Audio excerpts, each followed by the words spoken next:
Are we rolling already? Yeah. Okay. Say something again.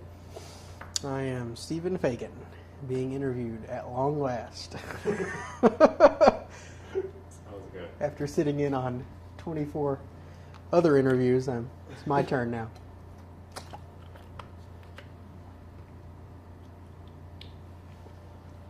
To give you all the answers, the truth now. All these questions and more will be answered. All right, shoot. Did you watch some? No, I didn't.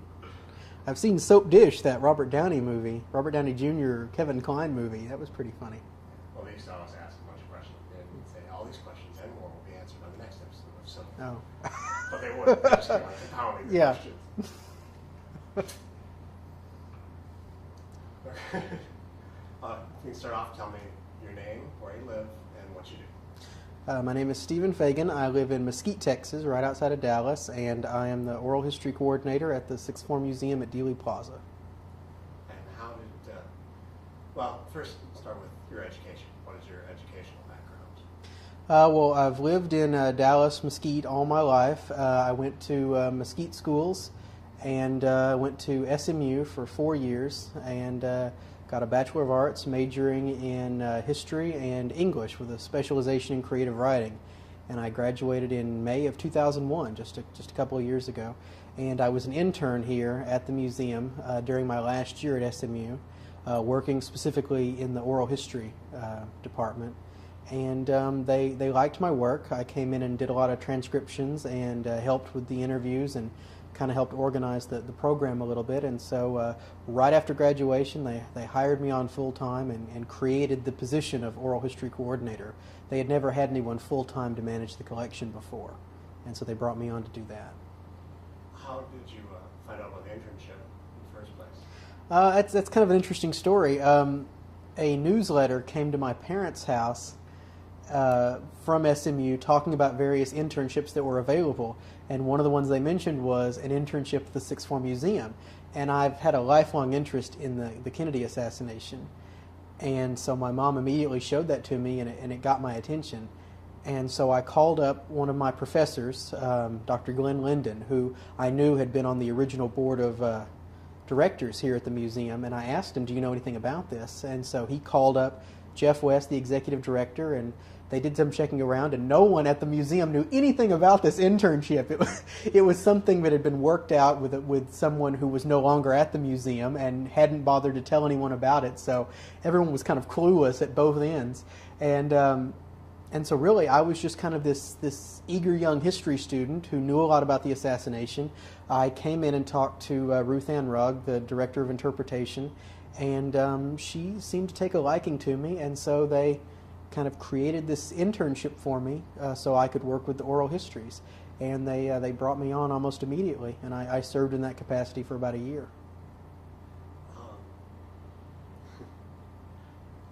So tell me about how your interest began in this whole subject.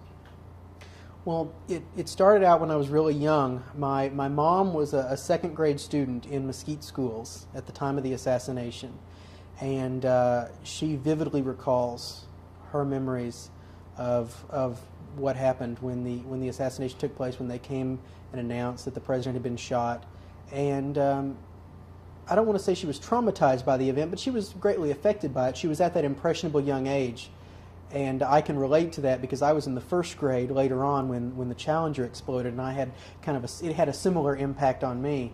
But back to the assassination, she had this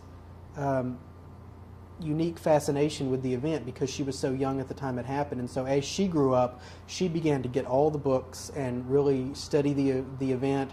And she got the Warren Commission report when the summary volume came out in 1964, and she started getting all the conspiracy books and building up this vast library. And today she has close to 250, 300 books in her collection, which almost rivals the library we have here at the museum.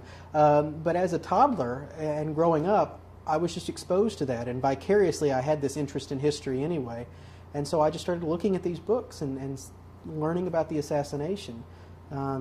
as gruesome as it sounds, I watched the Zapruder film as probably a 3 or 4-year-old, and so I developed this unique interest in it. And I think the fact that it occurred here in my city really affected me and made me want to study it even more.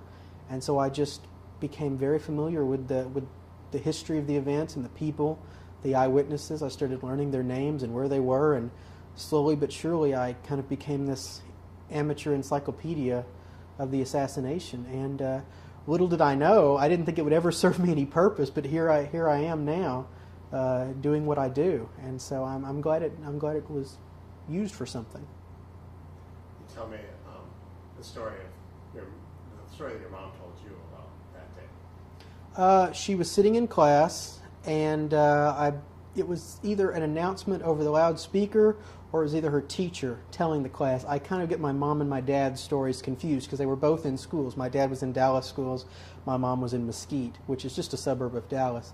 And they both announced that the president had been shot. What I remember about my mom's story is that she vividly recalls kids in her class cheering, which has become kind of a myth of the assassination.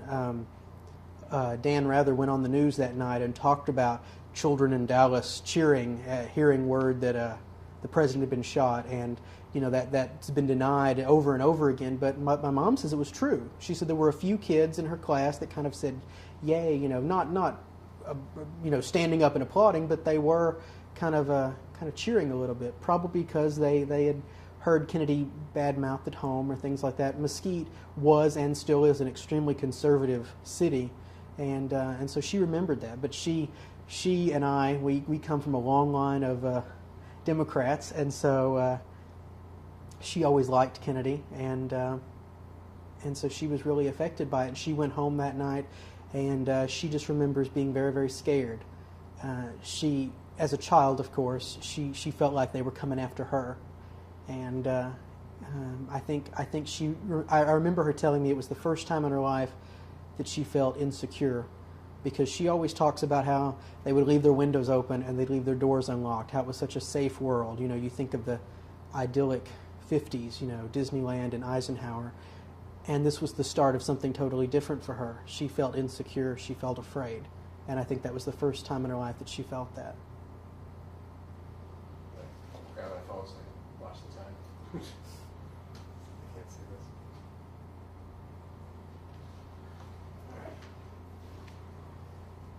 All right, let's go to questions of fact before we Okay. get more of your story. So people keep telling me how young Kennedy was, but how young was he when he got elected? Kennedy was 43 years old when he was elected president. He was the youngest president elected. Teddy Roosevelt was younger than Kennedy, but ironically enough, he became president when William McKinley was assassinated, the president assassinated before Kennedy in 1901. And so Kennedy was the youngest president ever elected, and he was also the first Catholic. How close was the election? The election was very close, very similar to what we just had in 2001. Kennedy defeated Nixon by less than 1% of the vote, and there's always been a great deal of controversy surrounding that. Some people say that Nixon really won. Just like anytime there's a vote that's that close, there's going to be people that say the other guy won. But there were specific charges of voting fraud in both Texas and Illinois. Nixon could have demanded a recount. I believe Eisenhower and some other folks encouraged him to demand a recount, but for whatever reason he didn't.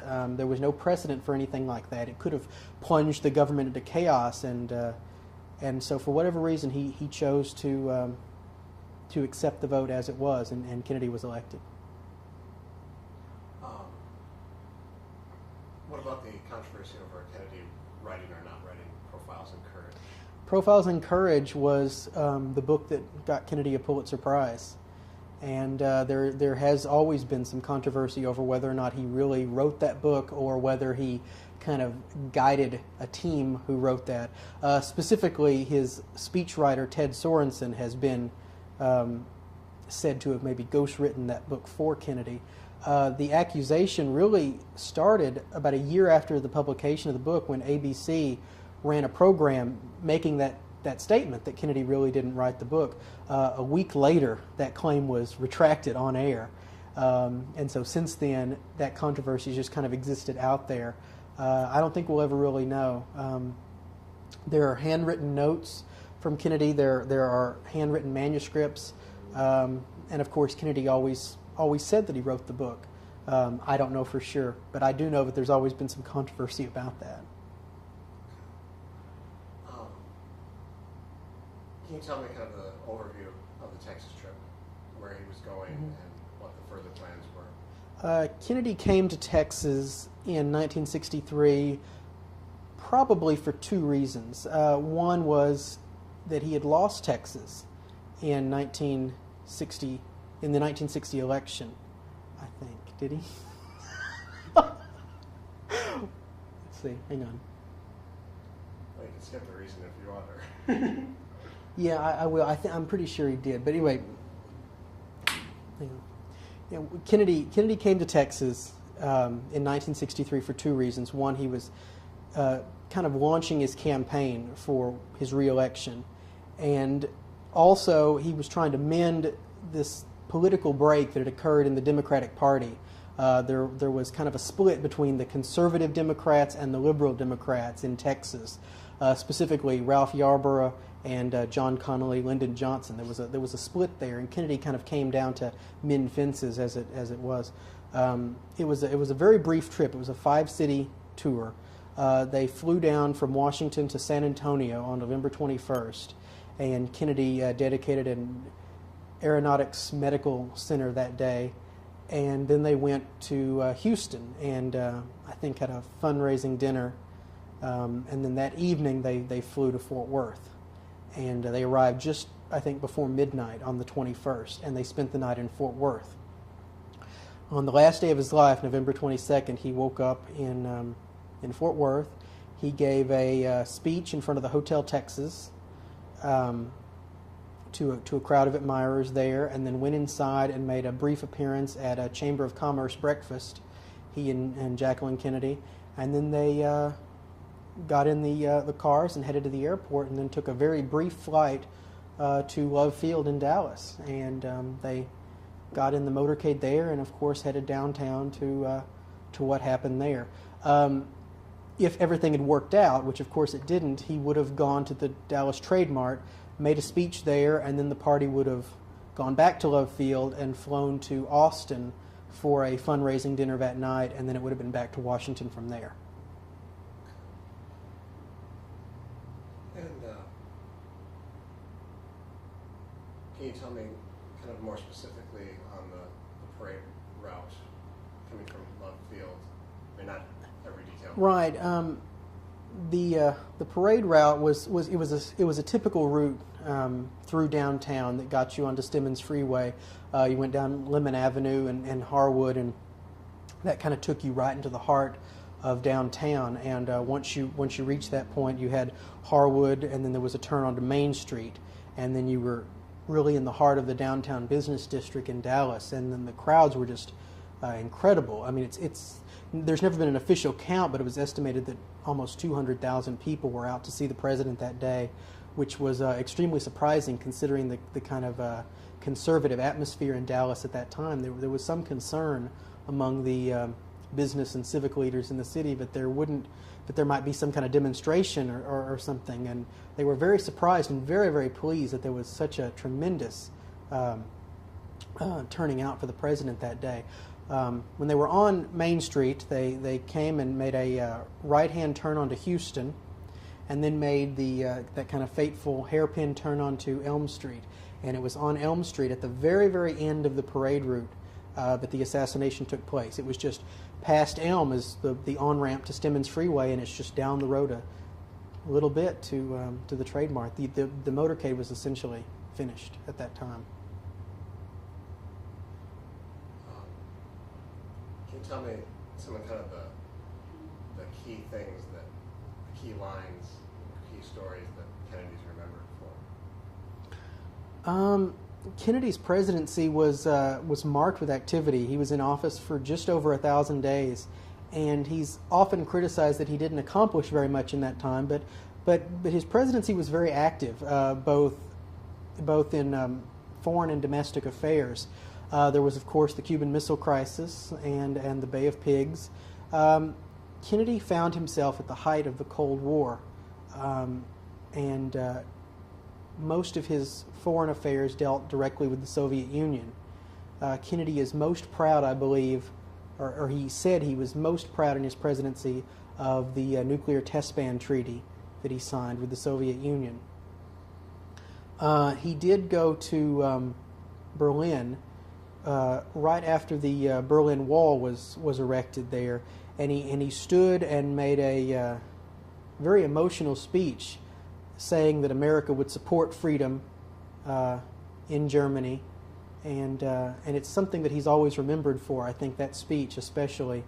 On the home front, he's remembered for his commitment to race relations. He did go on television and kind of urge citizens to treat one another fairly, and he did speak of equal civil rights, which kind of paved the way for what happened after his assassination when Johnson led the Civil Rights Bill into law. Something else he's often remembered for is the space race. We were in dead heat with the Soviets after they launched Sputnik, and Kennedy recognized that, and he recognized what an important goal landing on the moon was, and so he did make that goal for us. He said that we would land a man on the moon and return him safely to the Earth before the end of the decade, and by God, we did it. We did it in 1969, and I don't think there's too many people that don't think of landing on the moon without somehow thinking about John F. Kennedy, even though it was 6 years after his assassination. I think Kennedy is remembered for just his charisma in the way he spoke. It doesn't really matter what he talked about. His inaugural address, his famous speech where he says, "And we are all mortal." He had a youth and he had a charisma about him that transcends years. It transcends time. People don't necessarily look at Kennedy and automatically think about the 60s. They think about Kennedy and they think about hope and they think about promise, and they just think about the man. And so I think that's what he's remembered for. He's remembered for the promise that he gave America, the hope and the innocence of a time that was kind of shattered in a way by his assassination. You said something before about after 9/11, you'd seen shirts with Kennedy quotes. That's true. I do remember that. Not only that, but immediately after September 11th, I mean just hours, minutes within it happening, as network news was taken over by this event, anchors like Dan Rather kept constantly saying, people will remember where they were today, just like they will when Kennedy was shot. The parallels people would draw to September 11th, it was just amazing. And yes, shortly thereafter, T-shirts started popping up with Kennedy quotes on them. And it's amazing how you can take words from 1961, and kind of transfer them to 2003. But that's just kind of the way Kennedy was. And I don't think if they were just text quotes you would do that. It's just the way Kennedy presented that material. It's the way he had about him. It's his charisma.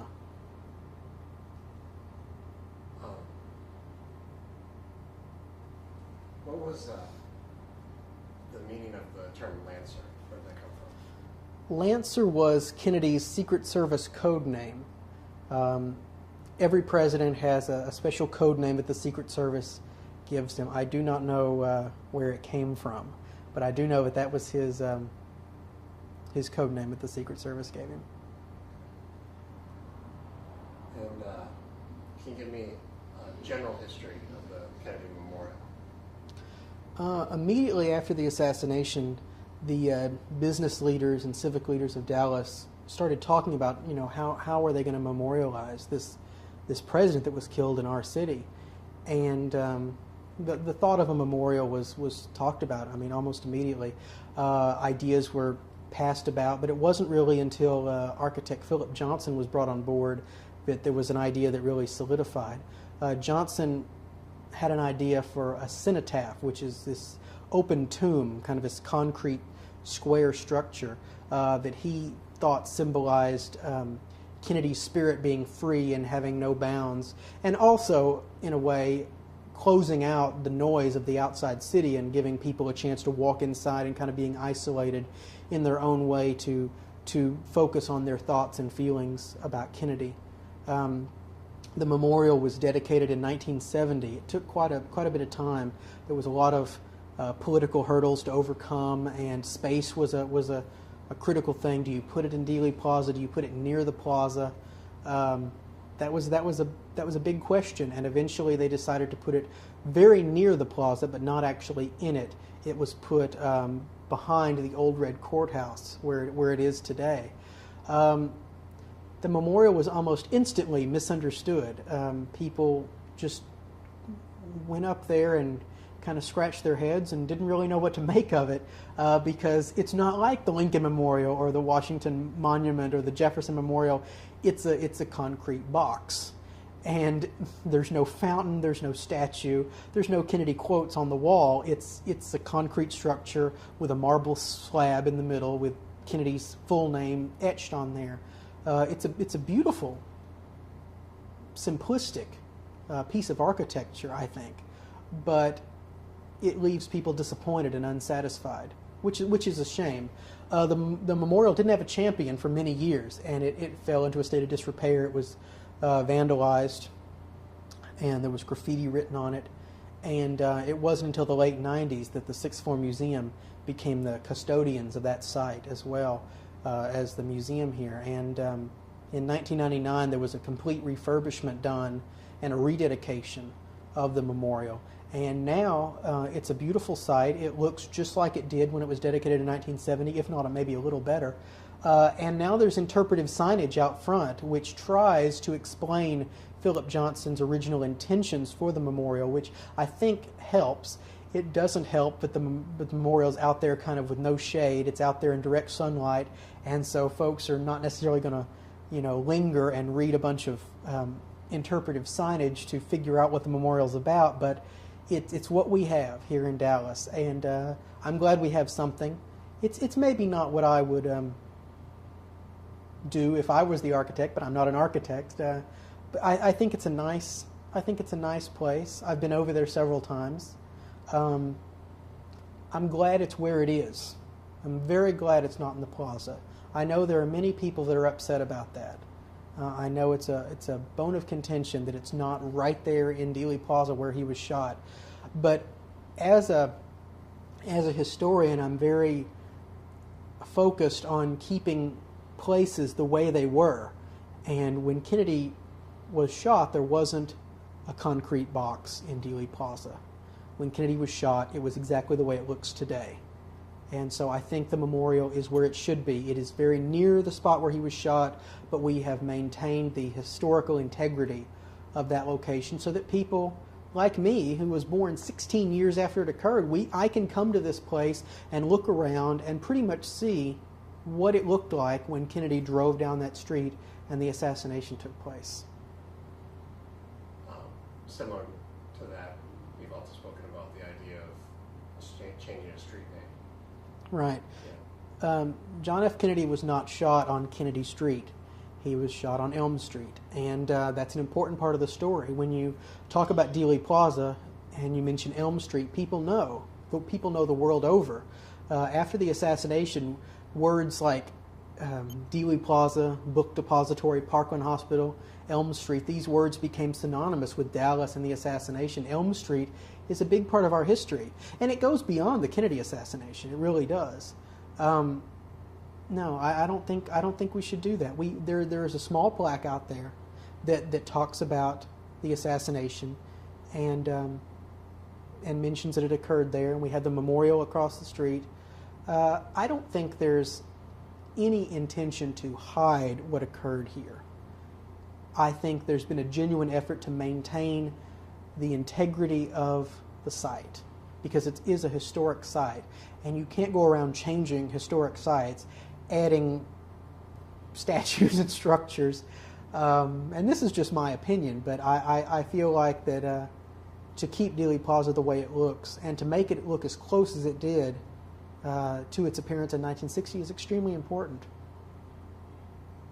It certainly helped Oliver Stone in 1991. But things were still so close.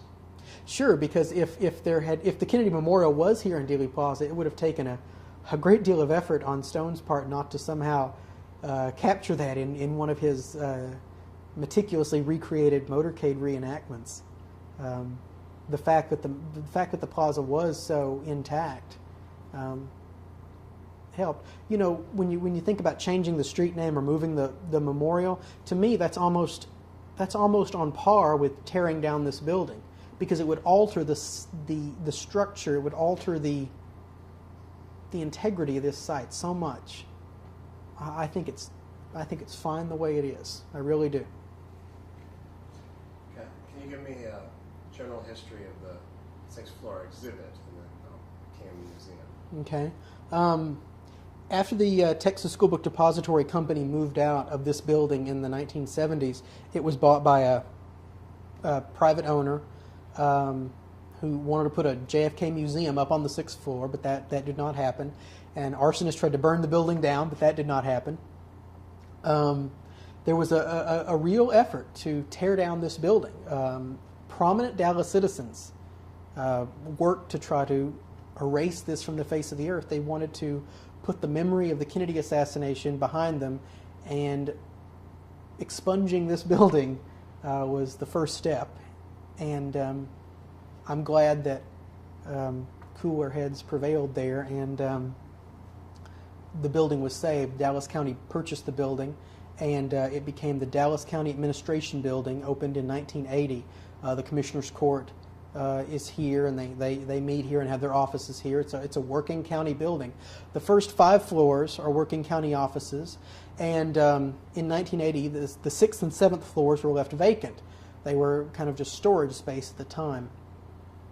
The Dallas County Historical Foundation was formed basically to come up with an idea for some type of Kennedy exhibit on the 6th floor. And it was a painstaking process that really started in the late 70s, and it took something like 12 to 15 years to complete. But if you really want to get technical, it took 25 years, because the assassination, it opened in 1989 on the 26 years, 25, a little over 25 years after the assassination.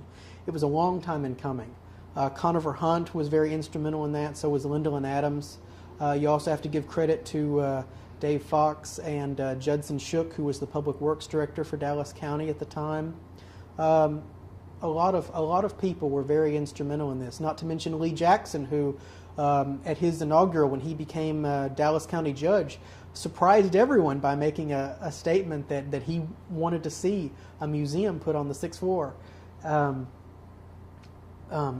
The exhibit, which opened on President's Day in 1989, was said to have just been intended as a temporary exhibit.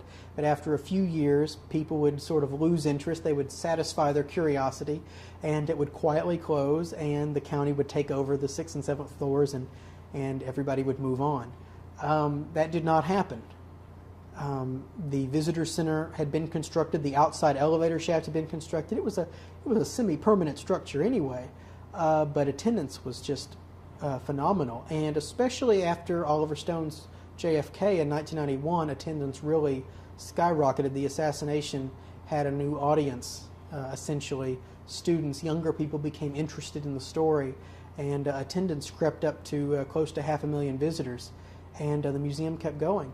And around that time, it went from becoming the 6th floor exhibit to transforming into the 6th floor museum. And what that basically meant was we established a permanent collection of films and photographs. We became a real institution. And the oral history program was started in 1992, which records interviews with prominent people in Dallas, eyewitnesses, etc. And 11 years after its inception, we now have 270 interviews. And it's become a important part of the community, I think. And the 7th floor was added in February of 2002, doubling the size of the 6th floor exhibit, and it's now a constantly changing exhibition space, allowing us to bring in outside exhibits and also create in-house exhibits and constantly have something new and dynamic so that we can continue to attract a local audience and have something new for visitors who maybe have come and seen the exhibit before.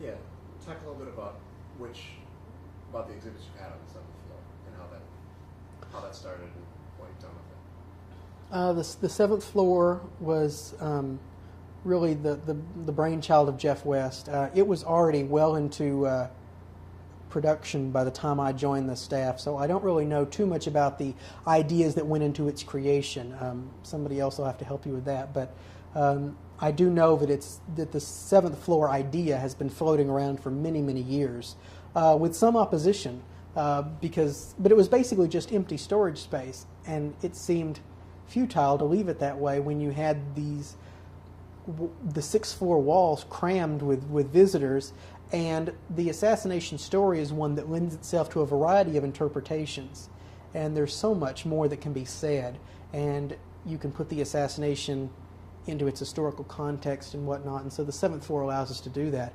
The first exhibit, the exhibit we opened with, was an exhibit of Pulitzer Prize photographs. It was an exhibit that was organized by the Newseum, which is a museum of the news in Virginia and Washington, D.C., and it came in and was very popular, and essentially it put the Kennedy assassination in its historical context. It had Pulitzer Prize winning photographs from 1942 to 2002, and among it the very famous photograph of Jack Ruby shooting Lee Harvey Oswald, the photograph taken by Bob Jackson of the Dallas Times-Herald. It proved to be a very popular exhibit.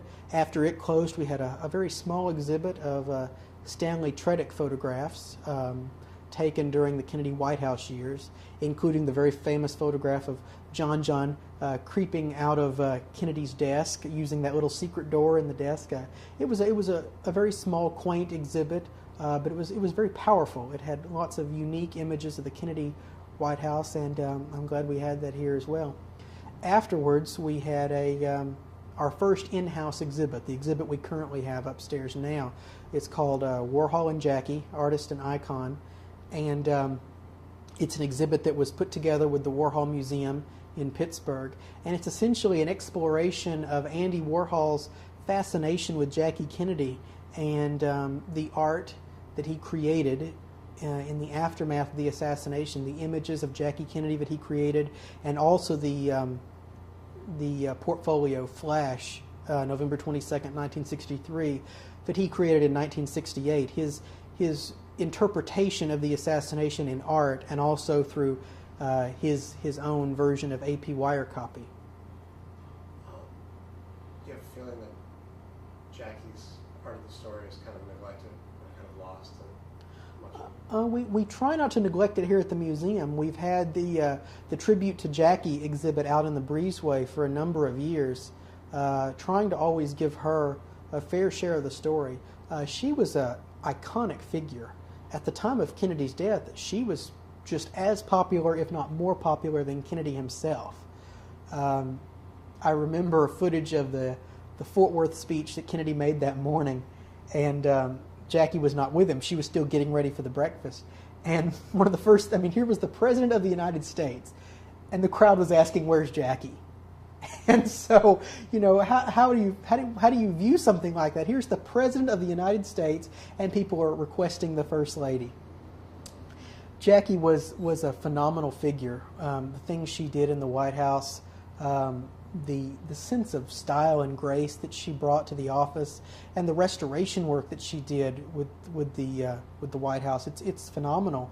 And in some ways, her story might be neglected, but I think since her death, there have been so many books written about her and her keen sense of fashion and her sense of style. But I think her story has been told. I do. to the 7th floor, I forgot to ask about the ceiling and how that moved from. Right. I don't know exactly how that came about. I do know that Roger Burson, who was the architect who transformed the Texas School Book Depository building into what became the Dallas County Administration building, I do believe that was his idea. The depository originally had a false ceiling on the 7th floor, these kind of ornate tiles. And those tiles, either the tiles that were actually up there or extra tiles, I've never been able to find out which, were moved down onto the first floor when the building was open, and they are still out there in the lobby right outside the Commissioner's Court. And it's kind of a nice thing. Roger Burson's a very unique architect. He tried to use as much of the existing structure as he could, even if it meant kind of mixing things up a little bit. But he had a good historical sense, and he saw those tiles and wanted to make sure they were preserved. And at the time, of course, don't forget, the 7th floor was storage space, and no one knew if or when it would ever be used or seen by the public. So those tiles were brought down and found a very effective use on the first floor.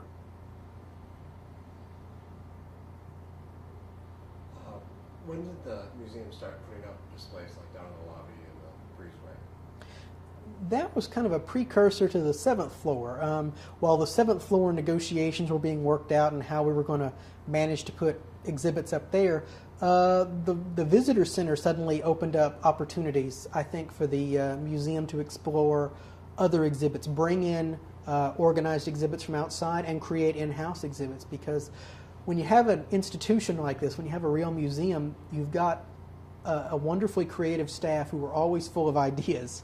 And when you have an exhibit like the 6th floor with a very structured, balanced story, you don't have much room to start telling variations on a theme. But you do have space in the breezeway and the visitor center, and they recognize that. So starting really in the mid to late 90s, they started utilizing that space. They brought in the Tribute to Jackie, which is an exhibition of Jacques Lowe pictures. Jacques Lowe was a Kennedy family photographer, and those have been up for several years. There was, I believe, the very first exhibition was a history of this building, 411 Elm Street. We've also done exhibitions on Cuba and its unique relationship with Kennedy, and how that relationship with Kennedy continues in a way to the present day, to the Elian Gonzalez affair. We did a remarkable exhibit immediately after September 11th. It was organized from inception to installation, 2 months' time, which is really incredible for an exhibit. It was called Loss and Renewal: Transforming Tragic Sites, and it was a pretty popular exhibit. It was up for about a year, and it was our immediate reaction to the events of September 11th. It explored the transformation of these tragic sites, such as Ford's Theater, Pearl Harbor, Dealey Plaza, the Lorraine Motel where Martin Luther King was shot, Oklahoma City. It took these buildings, these places where something tragic had occurred, and it talked about how those sites were transformed into places of memorialization, where people can go and see a monument, a memorial, a museum, and learn about the event. Because it's a unique process, how you go from something tragic into something that's cathartic. It was a very moving exhibit. We had some remarkable artifacts on display. We had firemen's helmets from Oklahoma City. We had a box of keys, just keys that were found in the rubble at the Murrah building in Oklahoma City. We had a piece of the USS Arizona from Pearl Harbor. It was an intensely emotional exhibit. We had blood-stained reserved seating cards from the presidential box at Ford's Theater. Considering how quickly that was put together, it remains, I think, a great achievement of the museums, and I was glad to have kind of been a part of that. I was still kind of a newbie in the department at the time, but I was glad we all got to work on that together. The exhibit concluded with this kind of interactive component, this idea wall of sorts. We had all these blue notepads, and we invited guests to leave us their own ideas and comments about what should we do with the sites of September 11th, the Pennsylvania Field, the World Trade Center, and the Pentagon. And we got an amazing response. People left us suggestions, notes. They drew designs, intricate little architectural designs on these little blue notepads. In the course of a year, we collected something like a little over 5,000 of these note cards that were just stuck up on this idea wall, and they're all in the archives now. And it remains a testament to America's creativity and their reaction to something like this. And so I think that was a very successful exhibit that we had. It closed last November, and we now have a new exhibit in the lobby, Dealey Plaza, front door to Dallas, which is a history of Dealey Plaza itself. It talks about the founding of the plaza, the structures, the concrete structures out there that were part of a WPA project during Franklin Roosevelt's New Deal. It's an interesting history of the plaza that most people associate with the assassination, and it's curious that there's a history behind it. It's really the birthplace of Dallas. It's really its cradle and its grave, as I think one of the panels upstairs says. So we have that, but very soon it will be moving into the breezeway to make room for another exhibit.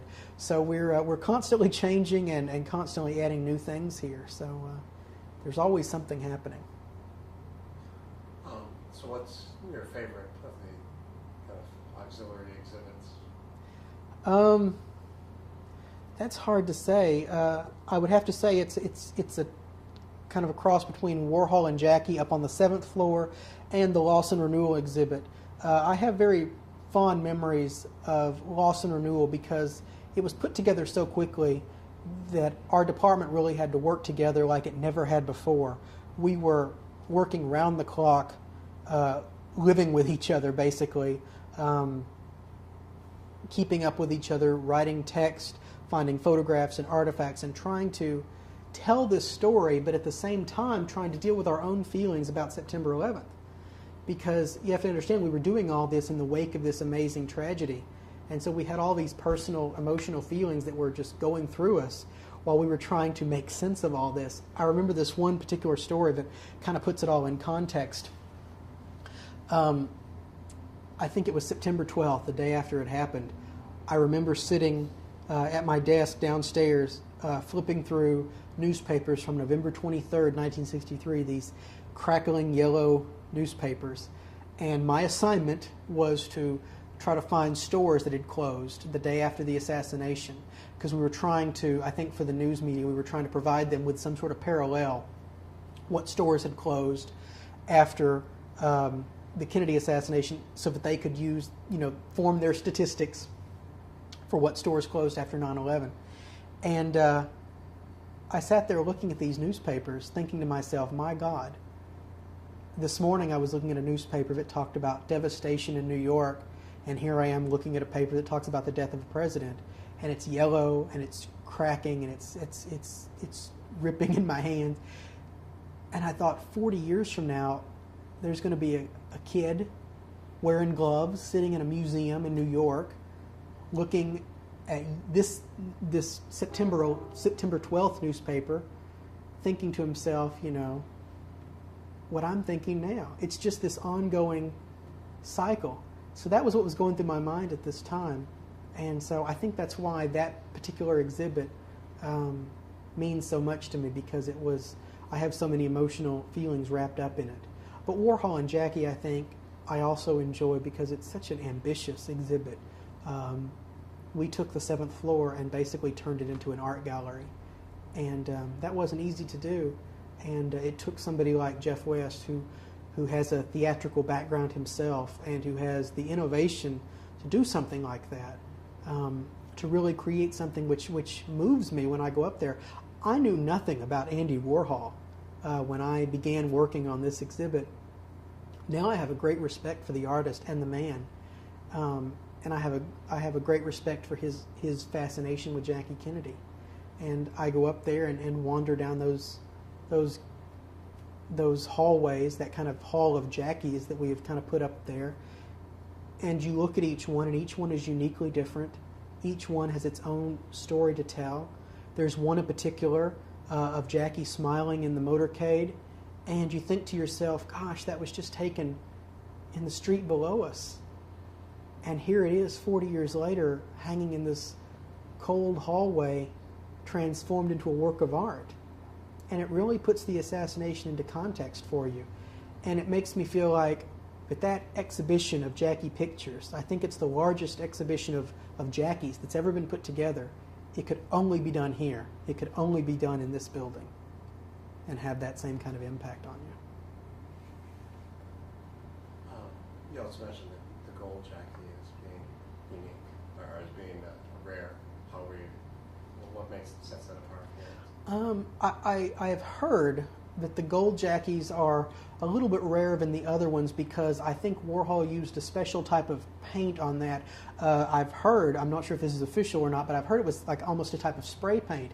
And I know that those don't preserve as well as the others, and so unfortunately those are deteriorating faster than the others. They're chipping and flaking a little bit. And so unfortunately I don't think we were able to get as many of the gold Jackies as we wanted to up on 7. We were very fortunate, I think, to get 2. And they are very beautiful. The gold Jackies have a luster to them that I don't think the other ones have. They're each unique in their own way, but the gold ones are very, very special. And maybe Warhol intended it that way. You never know. And, also the display you put up, you had a problem getting something from Germany. What was that? Right. We originally had a totally different picture to conclude the exhibit.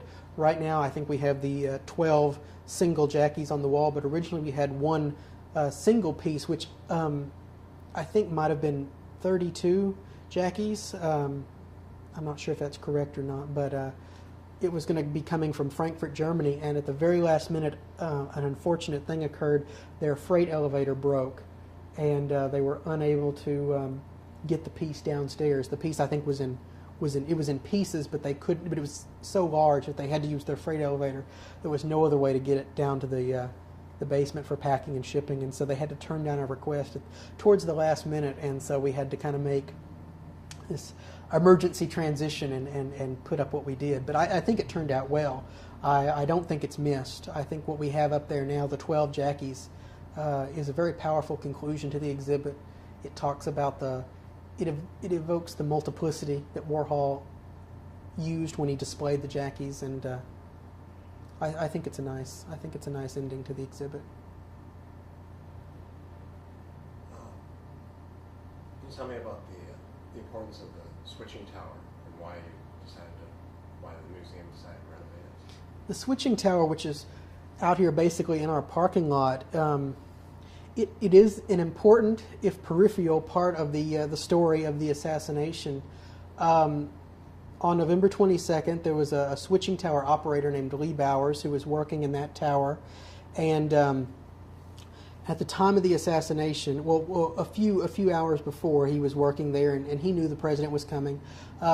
He later testified to the Warren Commission that he had seen a couple of cars with out-of-state license plates driving around, and he didn't recognize them. He thought that was a little unusual. They didn't park; they just kind of drove around and left. And that got his attention, so he was kind of watching out that window towards the stockade fence area, watching for the motorcade. When the assassination took place, he remembers seeing 2 men standing over by the fence, I think about 15 feet apart or so, and he recalls something unusual, something out of the ordinary occurring there at the moment of the assassination. That was as specific as he got for the Warren Commission, something unusual, something out of the ordinary. Now, the interesting thing about Lee Bowers is that was in 1964. 2 years later, in 1966, he was interviewed by a researcher named Mark Lane, and he told Mr. Lane that he saw something unusual out of the ordinary that could have been smoke or a flash of light. So he had kind of added or embellished his story by 1966, but it remains an interesting story nonetheless. Lee Bowers was pretty much considered a very honest and credible individual.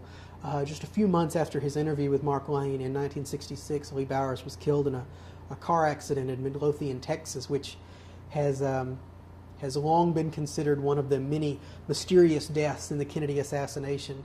Some people say he was run off the road by a black car, or he was drugged at a diner before getting into his car. But there's some other more logical explanations for that. Lee Bowers had a lot of trouble with his allergies, and he took antihistamines, and those could have put him to sleep at the wheel. or he could have gotten into a sneezing fit, as I believe he often did, and that could have caused him to have a car wreck. So it is mysterious that he died a few months after the interview, but nonetheless, he remains kind of a mythical, legendary figure in the assassination, and thus the switching tower, therefore, has this kind of aura about it. It has these conspiratorial undertones. That's not necessarily the reason we chose to renovate it. It does have a part to play in the assassination because it was back there in the rail yards, and that was a place that police went immediately after the assassination. It also is a part of Dallas Railroad history, which is an important part of the city's history, in addition to the assassination. It was sitting in our parking lot for many, many years in a state of disrepair. It needed to be restored, and I'm glad we undertook that project. Phase 1 is now complete. It just was completed this past year, just a few months ago, actually. The exterior was totally repainted and made to look approximately the way it did the day of the assassination. The roof, I believe, was uncovered. I believe the roof is the original roof that was there in 1963. It had been covered over with another roof, a gray roof, and now the original red roof is back there. The inside has been repainted to approximately the way it appeared in 1963. We hope that we will be able to go back there and revisit the tower and do something with the switching board that is there and refurbish that or restore that or do something with it to make it presentable. And there are all kinds of ideas with what we can do with the tower. Hold some kind of private functions out there, or do some type of tours, or just have an exhibition area out there. There's all kinds of ideas, nothing really set in stone, but the first thing we had to do was restore it, and we're well on our way to completing that. So. And then does the museum plan on doing other things more out in the plaza? I know I've seen some sketches of like kiosks and stuff. Right, there are a number of ideas. There's lots of long-range plans, so long-range that I don't even know about some of them. There are some ideas for some kiosks, some interpretive signage in the plaza. One of the problems we face is that there isn't really any interpretation out in the plaza. The only interpretation you have are the street vendors that sell their magazines. The museum focuses really solely on the content of the museum. And we do have the windows overlooking the plaza so people can look out, and they can use the FBI model kind of to see where the shooting takes place. It's kind of a good "you are here" device. But really, once you're milling about on the grassy knoll looking around, there's not really much to see and understand. And so that's one of the challenges we've always faced.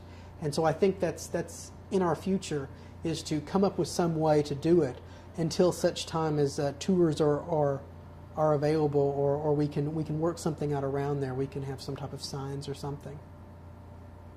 I forgot to ask you what you personally did on the 7th floor for the Warhol exhibit. For the Warhol exhibit, I did various tasks as assigned. A couple of research questions here and there, but primarily my main task was to work on the timeline.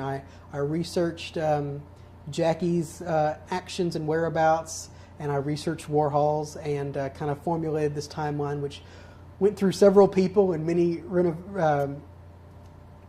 revisions and things, but my primary focus was the timeline.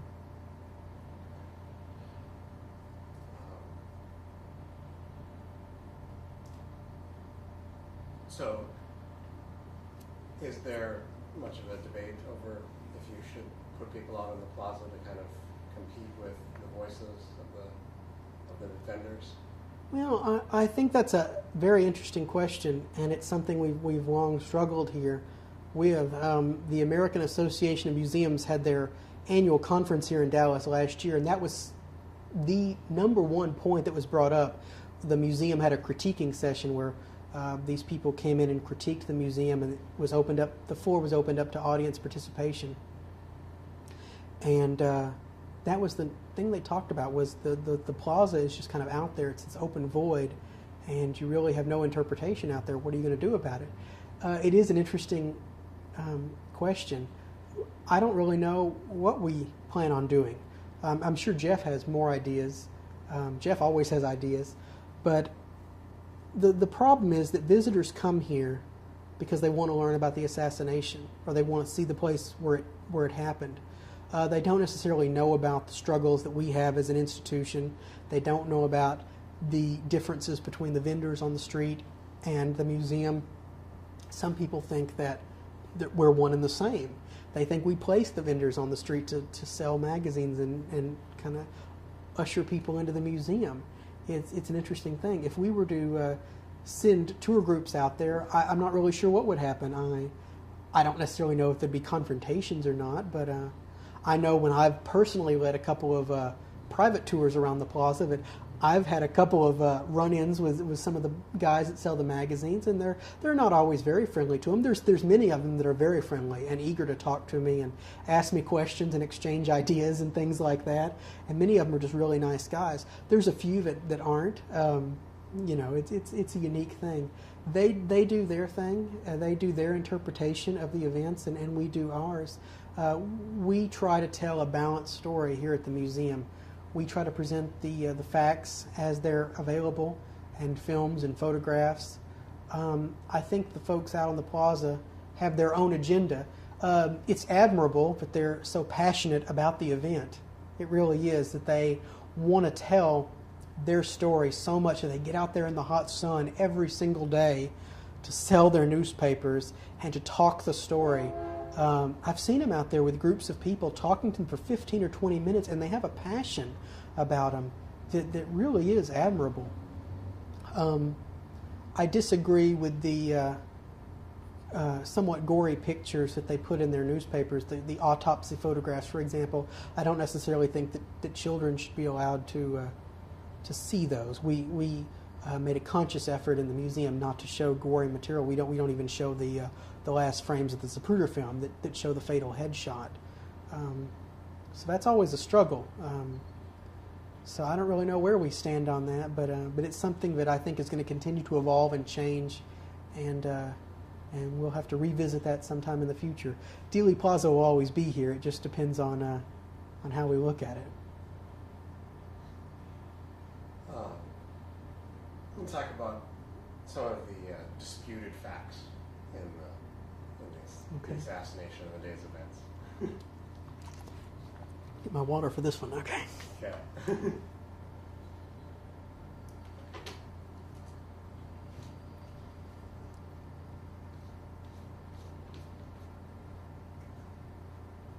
Start with a couple here before I change tapes.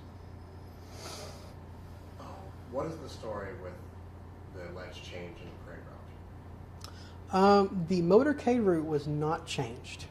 That is a misconception, and that is one that is often told. I believe the story of the changed motorcade originated with the Jim Garrison trial in New Orleans. What that comes from is it comes from a map that was published in the Dallas Morning News that showed the motorcade going straight down Main onto Stemmons instead of making that turn from Main to Houston to Elm. There's been a question of whether the map was just so small that they didn't show those little intricate turns, or whether there was just a mistake. The person making the map was just not familiar with the route. The descriptions in both the Dallas Morning News and the Dallas Times-Herald always talked about the route being from Main to Houston to Elm. There was never any change made in the motorcade route. If the motorcade had continued going down Main Street, they would have been met with this concrete divider in the road, and the motorcade, the presidential limousine, would have had to go over this concrete divider in order to get onto Stemmons Freeway, which I just don't really see happening. So instead, they went down Houston and made the logical turn onto Elm Street. I don't think it was done for any type of conspiratorial purposes. It was not changed. And was the driver changed to the car? No, that's a pretty obscure rumor. I had never really heard that before. William Greer was the driver of the presidential limousine, and he was Kennedy's normal driver. He was, I believe, the oldest Secret Service agent active at that time, and that's been talked about and debated about for a long time. Something else about the driver that's often been debated about is whether he turned around and shot Kennedy.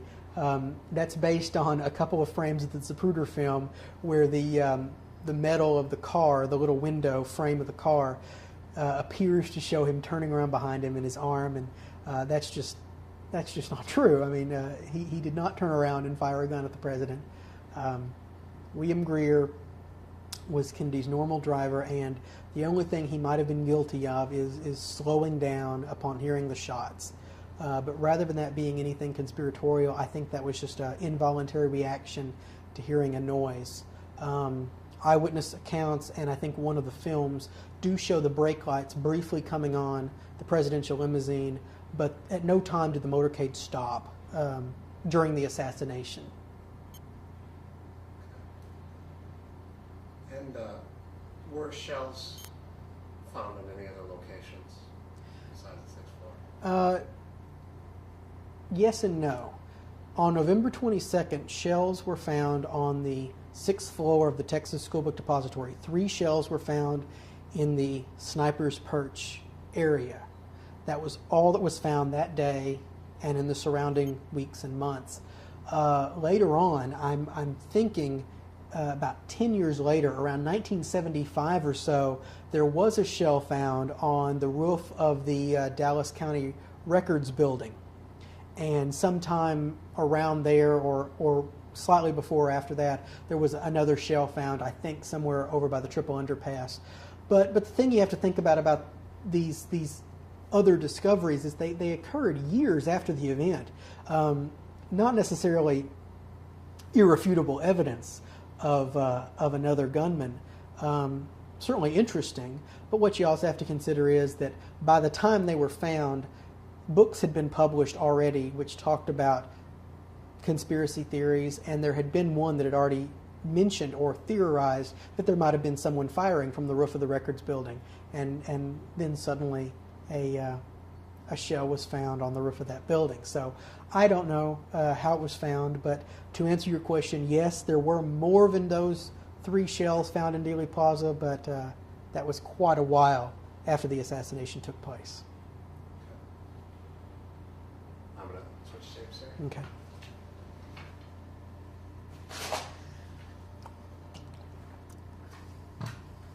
How am I doing so far? You're doing great. Okay. Are able to be out there every day in the heat.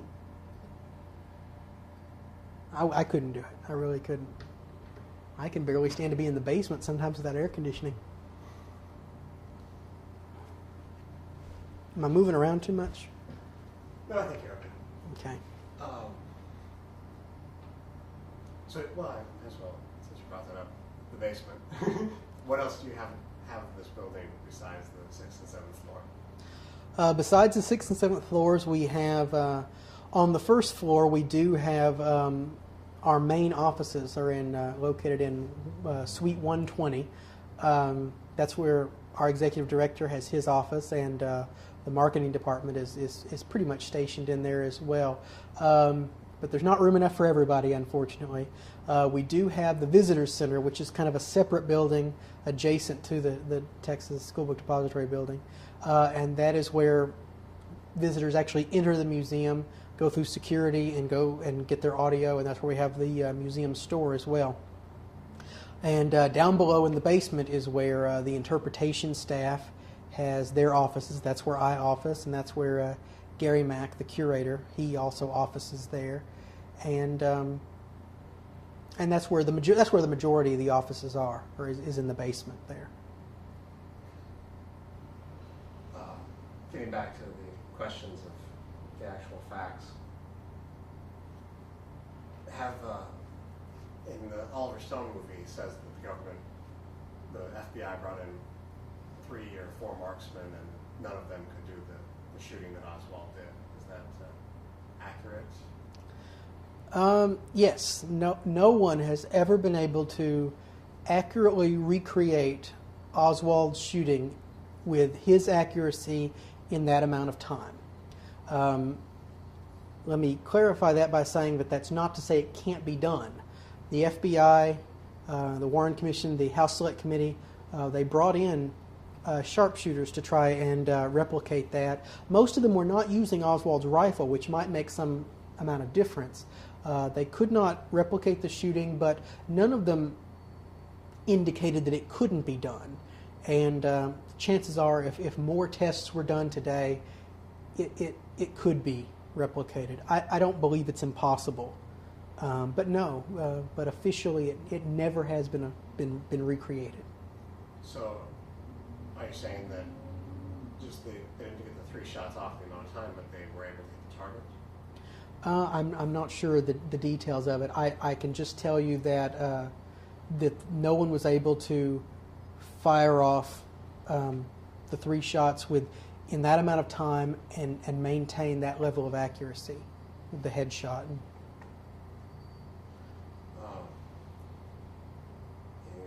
talked about Lee Bowers, but the story I keep hearing is that his brakes were cut, or that he had a brand new car and the brakes failed. There's a lot of myths. Like I said, Lee Bowers has become this kind of mythical figure of the assassination.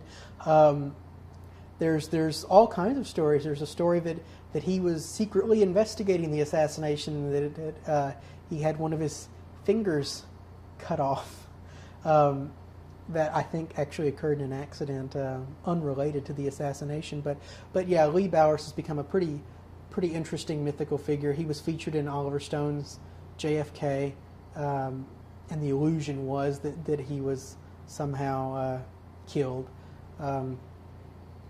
What I understand is that he had trouble with his allergies, and that might have played some part. Or it could have just been a fluke. I mean, he was in a car wreck, and we don't really know much more than that. It did occur a few months after his interview with Mark Lane. He gave those 2 interviews. He gave a videotaped interview with Mark Lane, and he did testify before the Warren Commission. And that's really it. I think that's why he's so mysterious, because some of these eyewitnesses have been interviewed hundreds of times over the years, especially those that are still alive today. Somebody like Lee Bowers, you only have 1 or 2 interviews, and that's it.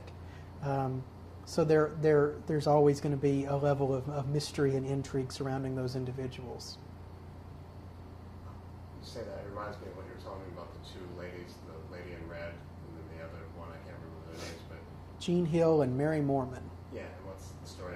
One of them wants to talk to everybody, and the other one doesn't want to talk to anybody. Yeah, Jean Hill and Mary Mormon are 2 interesting kind of symbols of the assassination. Mary Mormon took a very famous Polaroid snapshot of the motorcade at the moment of the fatal headshot, which has gone on to be debated about whether or not there's shadows or figures up in the stockade fence area of the grassy knoll. But it's a very tiny photograph, and it's not in the best of condition, and so it's a very hard thing to prove. It's a very hard thing to find, because you're talking about a shape that's only so big. She's been reluctant to talk since the assassination. She's maintained a very low profile, very quiet. On the other hand, her friend Jean Hill, who was wearing a bright red raincoat that day, has been more than happy to talk since the assassination. She's now passed away, but she was one of the most vocal people to support the idea of a conspiracy of a second gunman behind the stockade fence. She did have red business cards that said, Jean Hill, the lady in red, and she wrote an autobiography. And there was talk of a TV movie for a while, and so there is those kind of 2 types of people, not just eyewitnesses, but in all types of the assassination. There's the people that want to maintain a low profile, that saw what they saw or participated in what they did, and just kind of want to forget and move on. And then there's those that want to, I don't want to say capitalize on it, but they enjoy the attention. They enjoy being a part of history, and they certainly don't mind sharing what they know and talking about it. Have you read her autobiography? Sure, yeah. It's called JFK: The Last Dissenting Witness. The last what? The Last Dissenting Witness. And so, I mean, how much does she really tell of her story, and how much of it is? Jean Hill is an interesting figure because she she changed her story several times over the years. When she was interviewed immediately after the assassination, she was very confused. She thought there was a small dog in the presidential limousine, which she later changed. She thought that the flowers that she saw were probably the dog. Or the dog, yeah, that's what I meant. She's originally quoted as saying that, that she maybe thought she saw something, and that simply changed and evolved over the years to where she actually saw a flash of light behind the fence. Her story's really changed and become embellished over the years, from what I understand. Like I said, Miss Hill's passed away now, and she's left her autobiography for us to read. It's an interesting story. It's not for me to say how factual it is or not, but I do know that she's changed her story several times over the years from what I've heard and read of her statements. Do you know about when she actually put her story down on paper?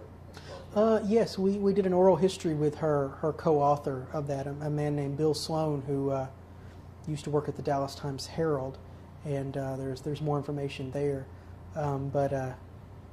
I think that was in the late 80s, early 90s. She worked a little bit with Oliver Stone on JFK. She was kind of a consultant with him on that film, and her book came out shortly after the release of JFK, because I remember Oliver Stone wrote, I think, the foreword to the book, so it was after the release of JFK.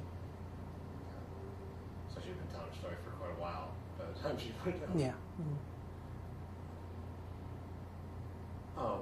What are some of the other things that you've heard that are commonly misunderstood, misinterpreted, or flat-out lies that get perpetuated?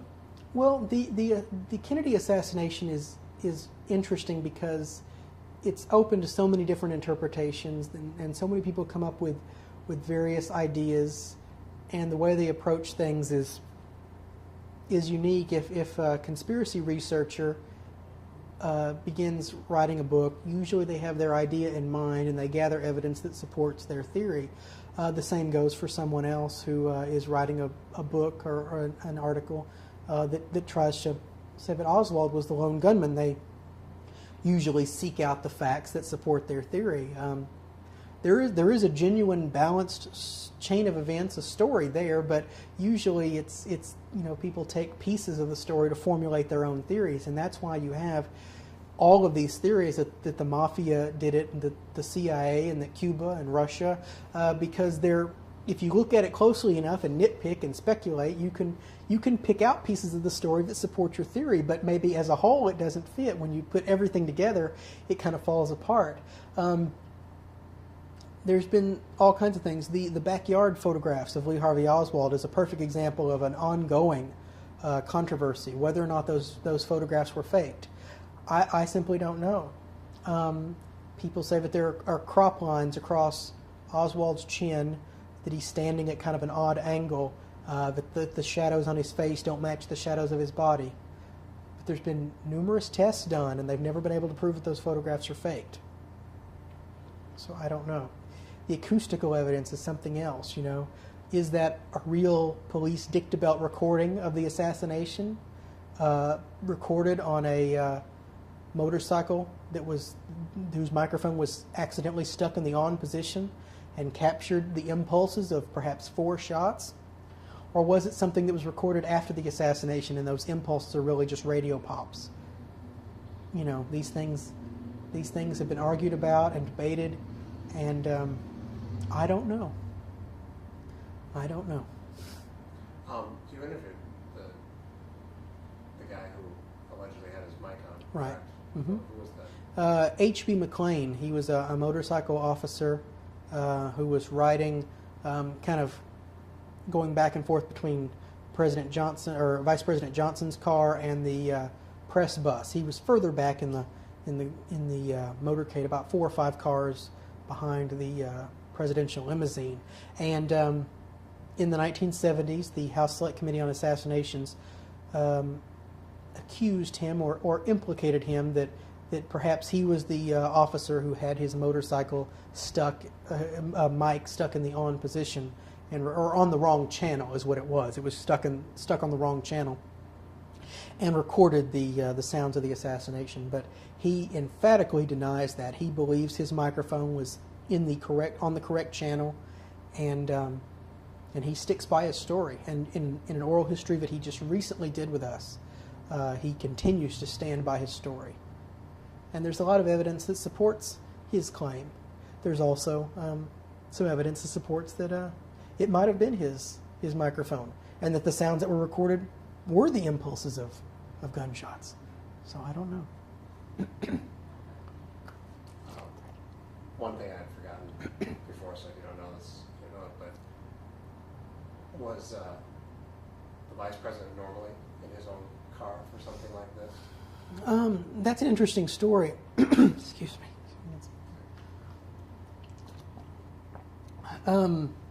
There's been some talk about whether or not the placement of the people in the car was based upon Kennedy trying to mend fences. I mentioned that Kennedy had come to Texas partly because he wanted to mend the split in the Democratic Party, and Senator Ralph Yarborough and Vice President Lyndon Johnson were not very close at the time of the assassination, and it's been rumored that perhaps Kennedy made them sit together in the hopes that they would talk.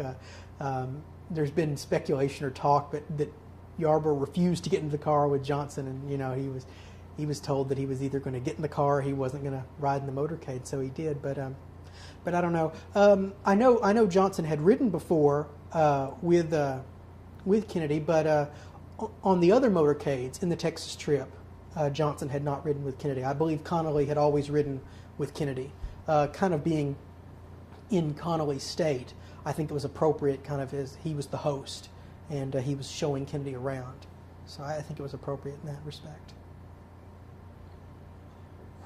Do you know roughly the distance from the sniper's perch to the fatal headshot? The distance from the sniper's window to the spot on the street is about 90 yards, give or take. Yeah, Dealey Plaza is much smaller than most people think. We often get that. I hear that from everyone the first time they come. It looks so much smaller than I anticipated. I think that's because they see it on TV and in photographs, and they blow it up in their mind because it's the site of a presidential assassination. Thus, it has to be this kind of vast, open killing ground or something. But no, it's a quaint, beautiful little suburban-like park, and something very tragic happened here. But no, it's a very small area, and people are amazed that gentle curve down towards the freeway is actually a very small stretch of road. The assassination took place within a very confined space. And what was the time frame of the assassination? Around 6 seconds, give or take half a second or so. But approximately 6 seconds. Approximately 6 seconds for what? From what we believe was the first shot to the end of the assassination, the fatal shot. However many shots were fired, but the entire assassination was approximately 6 seconds long. Do you have any idea who the Nick Beef is in the grave next to Oswald? Nothing other than the rumors I've heard. So everything I say is subject to debate. I do know that the officials at Rose Hill Cemetery, where Oswald is buried, they're very reluctant to direct tourists to Oswald's gravesite, even today, 40 years after his death. There's always been some concern over vandalism or something. Oswald's buried in a very plain grave that's simply marked Oswald. There's been rumor, I've never been out there myself, there's been rumor that someone purchased the plot next to Oswald and had a tombstone inscribed Nick Beef, and that the rumor going around was that you could you could ask the folks at Rose Hill, well, where is Nick Beef buried? And that they would tell you that, and that you would know that right next to him was Oswald. I do not know if that's true or not. I've heard that several times, but I do not know if it's true. Marguerite Oswald is buried there with her son, I believe in an unmarked grave. But even to this day, I think Rose Hill is pretty protective of the location of Oswald's grave. Now, there are explicit instructions on how to find it online. You just, look up the necessary sites, but you can find it if you really want to, but you're not going to find any help, I think, once you get out there. Yeah, the day I went out there, there was a guy who was taking two women there to see it. It was obviously he had been there. So is there a grave labeled Nick Beef next to Oswald's? Well, there you go. I don't know if the story is true or not, but and there there's you a go. blank spot next on the other side of Oswald. That's Marguerite's. I'm pretty sure that Marguerite is buried in an unmarked grave. Yeah, and then somebody told me the story that it was a comedian in Los Angeles who thought it was a good joke to put Nick Beef there for some reason. But I think he could come up with something better. But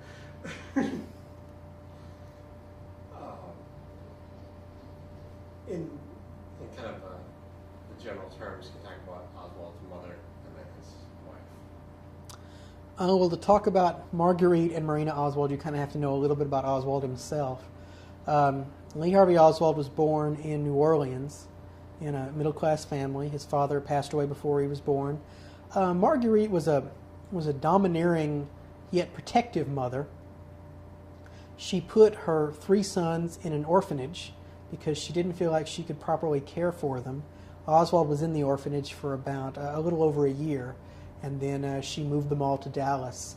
And they moved around frequently. Oswald was never in one home or one school for very long. He moved numerous times in his childhood.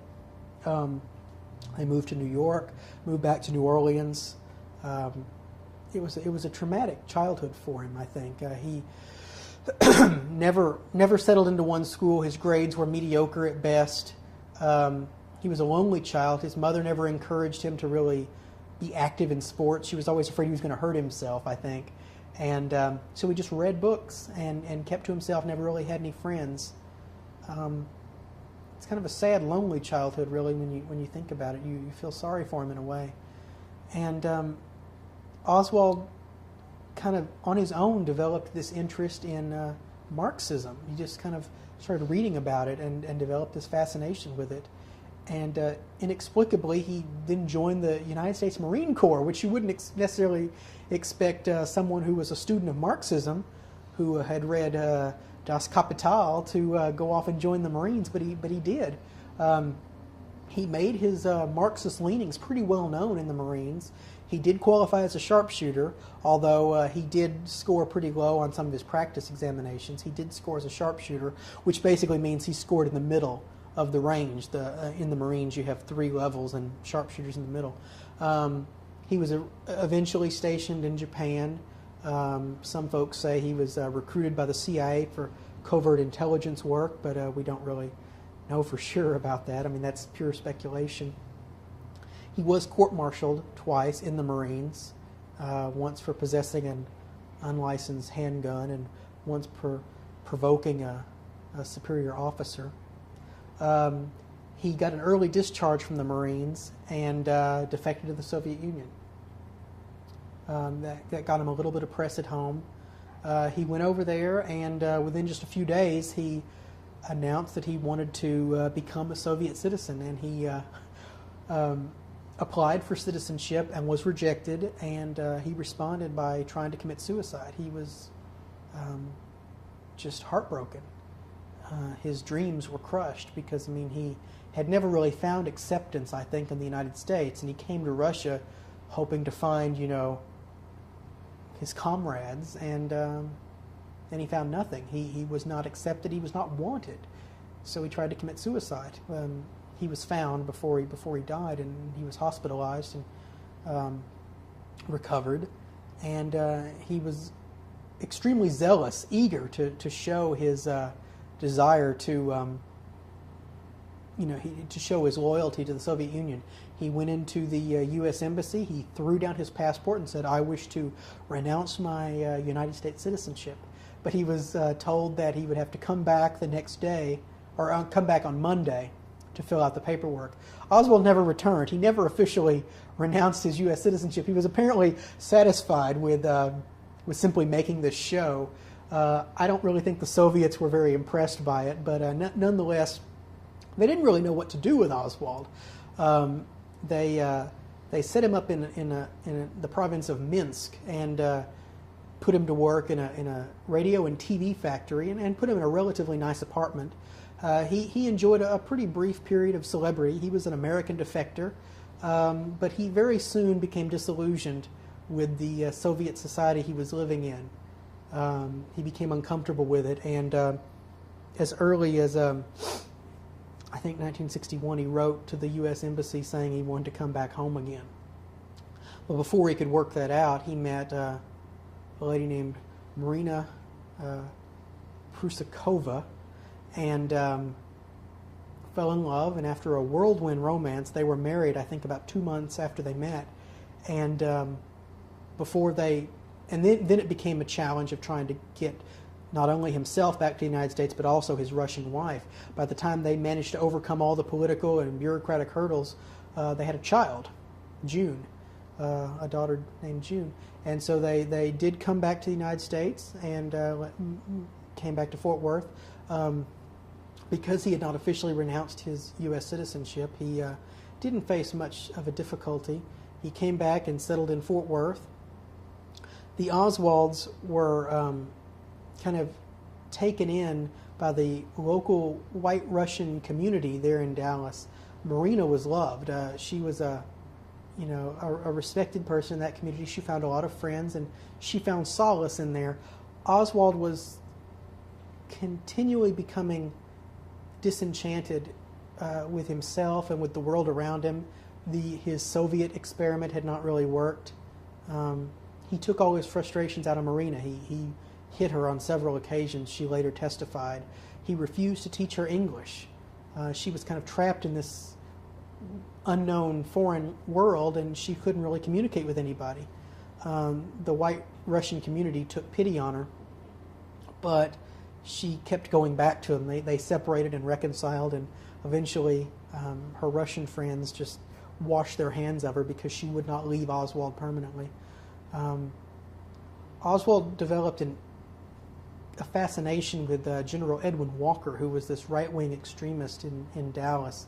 Oswald did not like him, of course. I mean, he had far-right leanings, and Oswald was pretty much to the left. It's alleged that Oswald did fire a shot at Walker.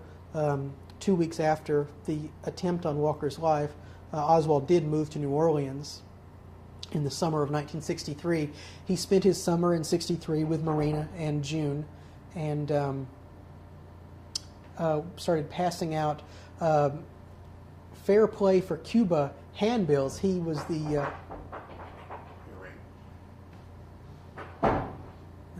okay.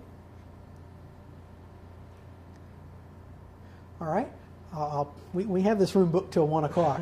Okay, I'll pick it up with the New Orleans. He went to New Orleans in the summer of 1963 and developed an almost immediate, kind of strange interest in Cuba. And he formed the Fair Play for Cuba Committee. He was the only member of that committee. He started passing out these hands-off Cuba handbills all over the city. He got arrested for fighting with some anti-Castro Cubans, and he couldn't hold a steady job, and he became further disillusioned. He sent Marina back to Dallas and took a bus to Mexico City in the hopes of getting a visa to visit Cuba, probably with the intention of going back to the Soviet Union. He could not get a visa, and he made very public demonstrations at both the Cuban and Russian embassies in Mexico City. And totally dejected, he came back to Dallas. And shortly thereafter, he got a job here at the Texas School Book Depository building.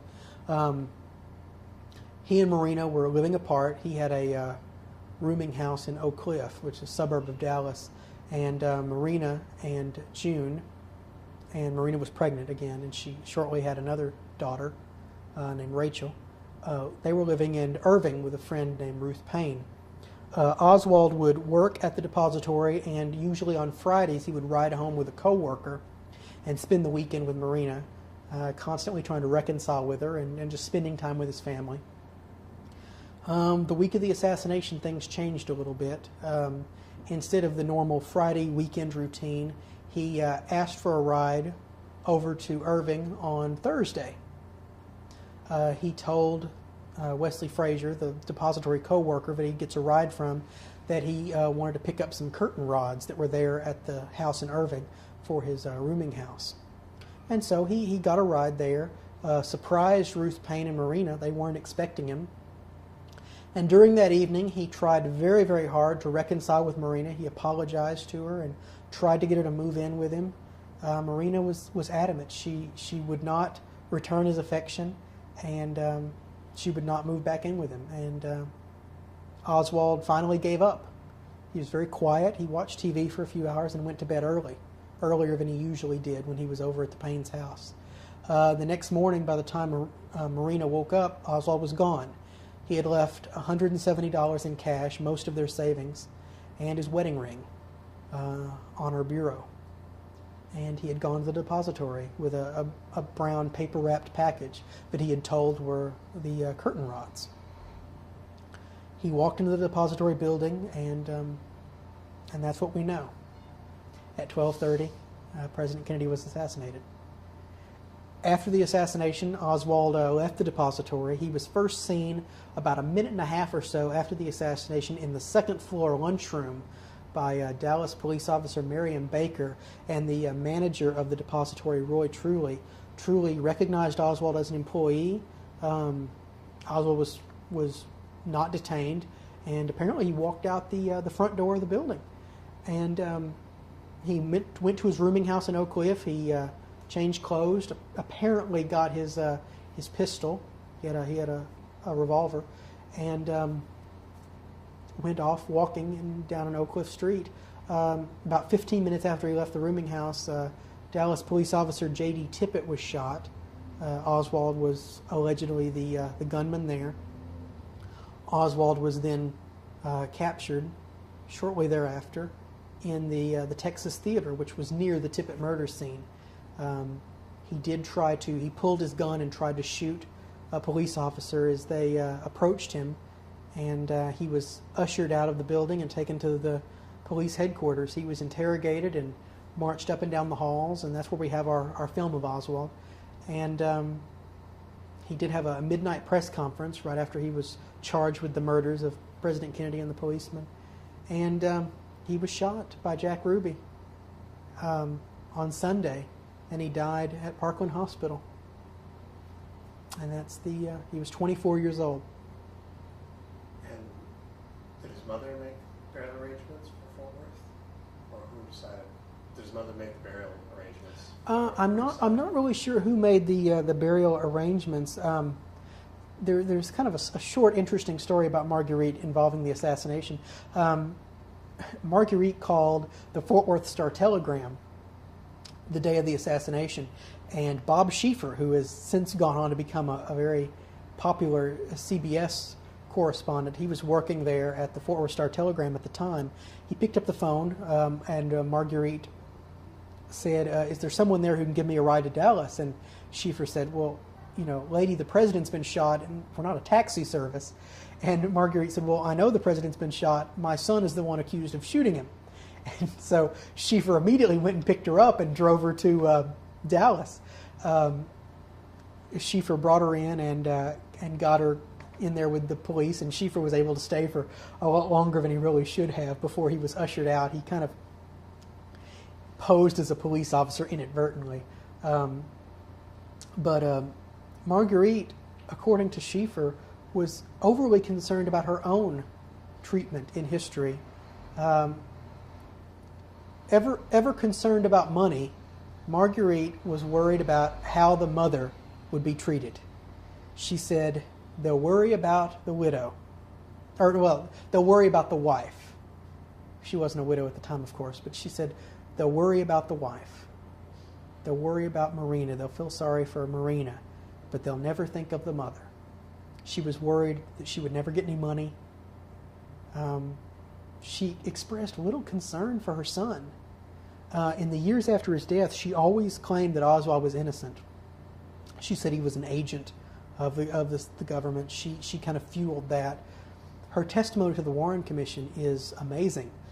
She goes on at length about how Ruth Paine was maybe paid for an interview, but she wasn't. And I mean, she was focused on money so much.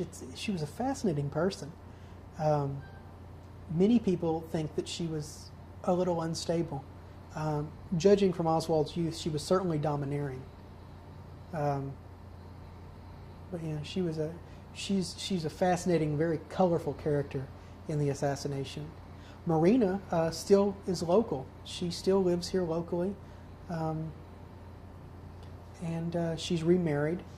She's now changed her last name, and she doesn't really give many interviews these days. She's kind of seesawed back and forth as to whether or not Oswald was really the lone assassin. After the Warren Commission, during which she said he was the lone gunman, she's kind of gone over and said, maybe not. I believe currently she's now saying that he had nothing to do with the assassination at all. He was set up. So it's really hard to say. She's changed her story quite a lot over the years. She's been kind of accused of going after money too, hasn't she? I have heard that. I have heard that she won't give interviews unless she's paid a substantial sum. I don't know that for sure, but that's what I have heard. Yes.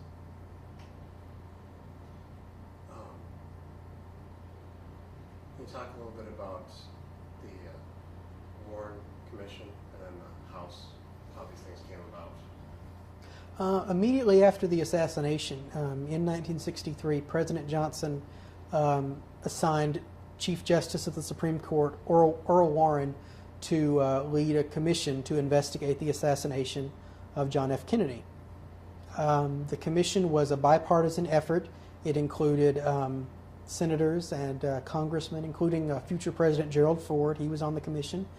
And they used the FBI's investigation kind of as a springboard for their own work, and they conducted an investigation into the assassination. And a little under a year later, they submitted 26 volumes of evidence and testimony and a 1-volume summary in which they stated that based on all of their investigations, their findings, they found that Lee Harvey Oswald killed President Kennedy and Officer Tippit alone. He was not part of any conspiracy, and there was also no connection between Oswald and Jack Ruby. The Warren Commission came under almost immediate criticism. It was accepted at first, but very soon after, within just a couple of years, there were books being published that criticized parts of the Warren Commission. They accused them of trying to cover up facts. The Warren Commission investigation does have some problems with it, certainly. It was done very quickly. It was done as an immediate response to the assassination. There's a lot of very good testimony there. I mean, if we didn't have the Warren Commission testimony, we wouldn't have, some eyewitness accounts of people that have passed away, and what we have in the Warren Commission is all we have. There's a wealth of information there. People who are quick to criticize the commission don't necessarily know how much is really there.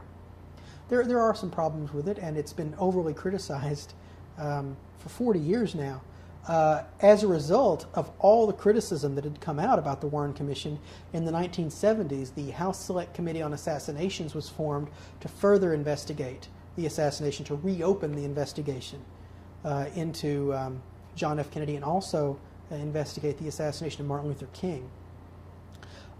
Their findings were relatively along the same lines of the Warren Commission, based partly upon the newly studied acoustical evidence. They did finally conclude that there was evidence of a conspiracy, that there were 4 shots fired, and that one was fired, I believe, from the Grassy Knoll area. Those findings, the acoustical evidence especially, has come under intense scrutiny, and it's been criticized a lot in the years since then. But the House Select Committee in their final report did find some evidence of a conspiracy. They did not name any conspirators other than Oswald. And so, what about all the papers that have been classified and then a bunch were declassified correct after Oliver Stone's film? Can you talk about that? How much was and how much wasn't? I believe it's relatively normal in any type of government investigation for files to be sealed for a normal amount of time. Several of the Kennedy files, I believe, had a 75-year limit or so put on them. The public outcry after Oliver Stone's JFK was intense, and remarkably, as a result of that, the Assassinations Records Review Board was established. And they worked from about 1994 to 1998. They had about 4 years there that they worked, and they went through and released thousands of documents, millions of pages worth of material, to the point now there are only a few Warren Commission documents that are still sealed. Very few, just a couple actually. The House Select Committee, there's still some of that material that's still sealed. It will eventually be released, I believe. But yeah, the vast majority of the material has been released. Not quite all of it, but the vast majority. And can you tell me kind of a general history of what you know of Oliver Stone's involvement with the museum and the county and how that all came about? Oliver Stone first approached the Dallas County Historical Foundation, the nonprofit organization that runs the museum here, about his movie. And that he wanted to shoot on the sixth floor. His original intention, I believe, was to deinstall the entire sixth floor exhibit, do his shooting up there, and then reinstall it. That was not going to happen. There was some very vocal opposition among the county commissioners and among the folks on the board to his presence at all, I believe. But Oliver Stone, just like anybody else, has a right to, do a story, do a movie about the assassination, and so eventually he was allowed to use the seventh floor, which was still at that time storage space, and he did a remarkable job transforming that into the sixth floor of the depository, to the point where, unless you really know, it looks just like the sixth floor. He really made it look exactly the way the sixth floor appeared in 1963. So he used the seventh floor of this building. And of course he did all his exterior filming out in the plaza, and he really needed no permission for that. I mean, the streets were cordoned off for his filming there, but it's a public park. He could do really whatever he wanted. I, of course, was not here when that was occurring, but from what I've heard from the people that were there, I've talked to many people that were here, and even folks that were critical of his final film are quick to talk about how meticulous he was in recreating the assassination. He was a stickler for detail, and his recreation of the events in Dealey Plaza are by far, I think, the most accurate recreation of the assassination that's ever been done. People said eyewitnesses that were there that day that came for the shooting said it was as if it was happening again. It was that real. He had the cars, he had the people, he trimmed the trees to their original 1963 appearance. He put more details in there than anybody would ever even know were in there. But his attention to detail in the plaza was absolutely remarkable. And even if you don't agree with his conspiracy theory and his Jim Garrison angle and his final film, I think you have to give Oliver Stone some credit for his recreation in the plaza here, because it was fantastic. And you've seen some less accurate recreations. There have been many film crews here over the years. In fact, shortly after Oliver Stone's crew was here, it wasn't more than a year later that the film crew for the motion picture Ruby was here. As a film about Jack Ruby, and from what I've heard, that was a much less accurate production in the plaza. They didn't put people in the right places and things like that, from what I've heard. Just recently, a month or so ago, there was a crew here from Scotland doing a recreation of the assassination, and their reenactment was not quite right. The color of the car was different. It was not actually a limousine. It was it was a standard car. The Connollys were missing. Connollys were not in the car, and there was only one follow-up car and one motorcycle. But you know, I've seen so many recreations of the assassination over the years. I'm going to give some credit to anybody who at least makes the effort to come to this place, because I've seen films where the assassination was done and there's a subway station across the street and there's people running out of a subway, and of course there's no subway in Dallas. Anybody who at least comes to Dealey Plaza, I'm going to give them some credit. The assassination, I think, is something that's often recreated in films, and to do it right takes a lot of effort. To come here is the first step, of course, because this is where it happened. What was the reaction of visitors when the BBC Scottish crew was here?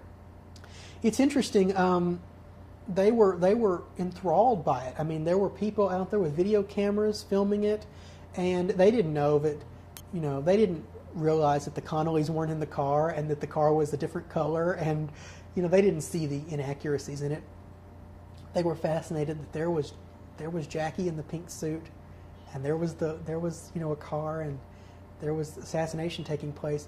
I'm afraid that some of them got the impression that it's something we do here every day, as if it's a standard show like at Disneyland or something, that, you know, every hour on the hour we have a motorcade run through Dealey Plaza, which is kind of a morbid thought, actually, but I think they got that impression. Fortunately, that was only, I think, a 1 or 2 day occurrence here. But it's interesting. It does happen occasionally. You never know really what to expect. Kevin Costner occasionally drops by, as he did a month or so ago, and wanders about the plaza. So you never know what's going to happen out here, because it is a historic site, and it's a tourist attraction at the same time. It's a unique spot that kind of balances that. It's been said that I've heard it said that the museum upstairs is the Smithsonian, and out there in the plaza is Graceland. And I'm not sure how true that is, but I think there's some truth there. You mentioned Kevin Costner. Have you happened to meet other people that you're kind of surprised to come here and that you run into? There's lots of interesting people that come here. I know that in the past, Walter Cronkite has been here, and Mikhail Gorbachev, and Governor Jesse Ventura, among others. I mean, that's just off the top of my head. I think the Kennedy assassination is such a global event that people from all over the world, you know, that before they die, they always want to see where Kennedy was shot. And when you think of Dallas, you usually think of the Dallas Cowboys, J.R. Ewing and South Fork, and this is the place where Kennedy was shot. It's what this city is known for, and rather than trying to hide that, I think we try to embrace it, or at least try to recognize it as a part of our history. And so what we've done with the museum is create a place where people can come, and instead of just milling about on a grassy knoll and standing behind a fence and posing for pictures, we've provided a place where people can go and look at photographs and see historic film and immerse themselves in the culture of the 60s and really experience what it was like and experience the loss. People come here, and some of them have a morbid fascination with the shooting, and they want to see the Zapruder film, and they want to see the autopsy pictures, and they don't necessarily focus on what was really lost out here. But when they go upstairs and they see the films and they see the speeches and they see the man smiling, living, breathing, and then they go to that window and see what happened, they have this reaction. If they were alive, it triggers this cathartic release. If they weren't alive, I think it opens their eyes to something they maybe weren't aware of before. It doesn't become, it transforms the assassination from something more than this cool action adventure film it makes it something real. It makes it something truly historic. And it makes it a moving, emotional, very human experience. And I'm glad to be a part of that. Do you think that people have a hard time seeing Kennedy as just a human being? People from my generation who have grown up in a world without heroes, I guess, we turn to Kennedy in a lot of ways because he's become this legendary figure. He's become this iconic symbol for innocence and youth, and you can pull Kennedy out of his time and place and transplant him anywhere, whether it's September 11th or today or wherever you want to put him. Kennedy is for all times in a lot of ways, and so I think that one of the reasons folks of my generation see so much in Kennedy and see him not so much as a human being but as this legendary figure is because he's been built up into this kind of iconic image. His presidency is not a presidency. It's Camelot. It's this mythical empire of King Arthur. It wasn't that. It was a real time and a real place in American history with real problems, but it's become something more. And if that's how history deals with it, then that's okay. I think history, America, uniquely American, I think, we have a way of dealing with tragedy in our own way. And I think we dealt with the Kennedy assassination by transforming his presidency into this one brief shining moment in American history, and making Kennedy into a martyr. And that's all right, because he stood for a lot of things. And what Kennedy means more than anything is it was hope that was never fulfilled. It was a promise that was never kept. And so Kennedy for my generation is that unfulfilled promise. And so people come here to see where the promise ended. And it's still this kind of lingering dream that people want to believe in. They still want to believe in that promise that Kennedy spoke of. He's always going to be young. You're never going to see old photographs of Kennedy. He's never going to have gray hair. He's always going to be this youthful, energetic person speaking about hope and dreams and America, and you're always going to reflect on that. And you come out here, and in a lot of ways, this is Avalon. If you want to believe in Camelot, then Dealey Plaza is Avalon. This is where the dream ended. And so people come here and they see what they want to see, and they take away from it what they want to take away from it. And people from my generation take away something totally different than I think people who lived through the event take away. And people like my brother, he's 10 years younger than me, he takes away something totally different when he comes here. And I think it'll be a forever changing thing. Kennedy will continue to evolve. He will continue to fit the needs of each changing generation. So what do you see him as a martyr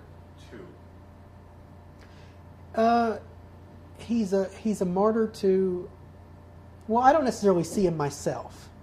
I think the way he's perceived, he is perceived as a martyr to what was lost in America in 1963. People say that, we lost our innocence. America died. You see all these kind of cliches, the day America died, things like that. Usually the subtitles of some television program, JFK, the day the nation died, the day the world cried, something like that. It was a watershed event. It was the day, I think, news media came of age. It was a day a lot of people, including my mom, realized that there was fear and uncertainty in the world. And I think Kennedy's a martyr to all that. In a lot of ways, if you want to believe in that, the Kennedy assassination was the end of the 1950s and maybe the beginning of the 1960s. Suddenly the Cold War didn't necessarily matter. We had, the president was dead. I mean, there was something tangible, something here at home you could really worry about it. It was like, people talk about September 11th and compare it to the Kennedy assassination. We have these memory books upstairs. We've had them since day one. These large notebooks with blank pages where people can fill in their thoughts and comments and remembrances of John F. Kennedy. And immediately after September 11th, all of these young people, these students, wrote these things in there which were very telling, I think. They wrote quotes, and they wrote thoughts, and they wrote things like, "Now I understand." And you think about that, and you think, well, okay, now I understand. Now I understand because I've experienced loss. Now I understand because my country has experienced a traumatic shift in our perception.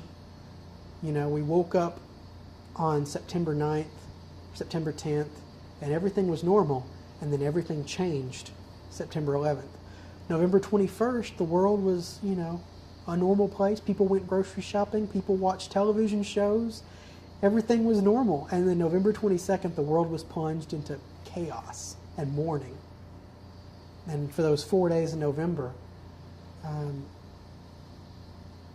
people experienced something that I think they will never forget, and that they transpose onto future generations, and they cause us to never to forget. Because folks that remember the assassination, they have this need, this desire, I think, to share their experience. It's part of the human, it's part of the overall human experience to share what they remember. It's a cathartic experience. It's a learning experience, and it makes them feel like one voice speaking out in a nation of people that experience this event. And here at the museum, as part of the oral history program, I've kind of become the custodian of these stories. I listen to them all the time. When I tell people that I work at the Sixth Floor Museum, that's it. I will learn where they were on November 22nd, 1963, and that's all right, because I enjoy hearing their stories, because I enjoy providing them with that kind of cathartic bonding experience. It's unique how a tragedy like that kind of brings the nation together. We saw it at September 11th, and I think the Kennedy assassination continues to do that when people come here. Not sure if that answers your question or not. I've kind of gone off on a tangent here, but it's at least my thoughts on it. Well, while you're there, like different aspects of the oral history, but can you give me kind of the general history of how that evolved? It started with the memory books, just like the September 11th thing. When the museum first opened, the memory books provided people with a chance to leave their thoughts and remembrances. But some people, the rememberers, were not satisfied with that. They wanted to tell their story to a real person and leave it for posterity.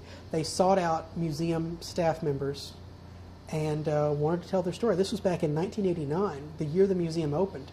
And so borrowing Dallas County equipment, I mean tape recorders used to take depositions upstairs in the district attorney's office, they started tape recording some of these interviews. And we have a handful of these, 8 or 9 of these precious oral histories from folks that were here that day or have vivid remembrances of the assassination. And that came to the attention of the people who founded the museum and worked to build the exhibit into a museum. And so as the collection and the expansion were being pondered, one of the things that came about was the oral history program. It was officially started in 1992, and the decision was made to buy video equipment, camcorders and such, to videotape these interviews because we wanted to provide facial expressions. Because audio tape will give you the person's stories, but videotape will show the emotion. It'll show the facial expressions. It'll capture the tears. And when you deal with something like the Kennedy assassination, you're going to have to deal with those cathartic tears because they do come. About 1/3 of our interview subjects cry at some point during their oral histories. It's only natural. They also show artifacts and mementos because the Kennedy assassination is something that people instantly latched onto as something where this is a historic event in the making. We need to save these photographs and these newspapers, and they kept them, and they're precious to them. And so they'd bring them out and show them during their oral histories. And so we have these things where they would show these newspapers and photographs and mementos on camera. And so I'm glad that they were videotaped as early on as they were. And so since '92, we've been videotaping the interviews, doing anywhere between 20 and 35 a year, and we now have about 270. And we've interviewed some amazing people. Kennedy's press secretary, Pierre Salinger, his assistant press secretary, Malcolm Kilduff, who was actually here in Dallas that day, who actually announced that the president was dead. We've talked to about 25 eyewitnesses out here in the plaza, some of which we've talked to for the very first time. They've never talked to anyone else. We've talked to Parkland Hospital doctors, civic and political leaders in Dallas, the people who planned Kennedy's trip to Dallas, and then after it was over, the people that had to rebuild this shattered community here, that had to deal with this tragedy and had to deal with Dallas, the city that was suddenly labeled as this city of hate, the city that was condemned by the world, the place where, that's where you kill presidents. We've talked to a great many number of people who have some story to tell related to the assassination. School children traumatized by the event, folks involved in the Bay of Pigs invasion force members. We've talked to a number of people. It's become, I think, the largest single archive of Kennedy assassination-related memories on camera, and it's a wonderful repository. And we help students and researchers and documentarians every year. They come and research, and they use footage. They use quotes from the oral histories and books, and it's a good source of information. And I'm glad to kind of manage that collection and help to organize it. Tell me, the guy who drove Oswald to work that day. Okay. Yeah. That was Wesley Frazier, the man who drove Oswald to work the morning of the assassination. Wesley Frazier was a depository worker in 1963, and he became, in a way, Oswald's last friend. Oswald really didn't have many friends throughout his life. He and Frazier were really just kind of acquaintances, but he did get into this habit because he lived in Irving, just a few doors down from Ruth Paine. He got into this habit of taking Oswald home every Friday, and of course he did drive him to work that fateful day, November 22nd, 1963. Frazier is one of those folks that's very reluctant to give interviews. He's kind of sank back and not spoken up very much. He's given a few over the years, but he's pretty quiet. He did very graciously grant us an interview, a 3-hour interview actually. It's an amazing oral history. One of the most interesting oral histories I've ever done, I was videotaping the interview, and it was a very lengthy interview. So we took a break, and during the break the camera was knocked over, and the light bulb on my light broke, and I didn't have a spare light bulb. When you do these oral histories not at the museum, when you go out and do them in other places, you always take spare equipment. I had spare batteries and spare tapes and spare mics. I didn't have any spare light bulbs for the light. Of course not. That was the one item I didn't have spares for. And so, in a remarkable turn of events, the man who drove Oswald to work the morning of the assassination then drove me to Best Buy to buy a new light bulb for the camera, and it all turned out fine. And we got a great oral history from him, and it's a remarkable addition to the collection. You get people who try to tell you that they were involved who weren't involved? Sometimes we get folks who tell us a remarkable story that's almost too remarkable.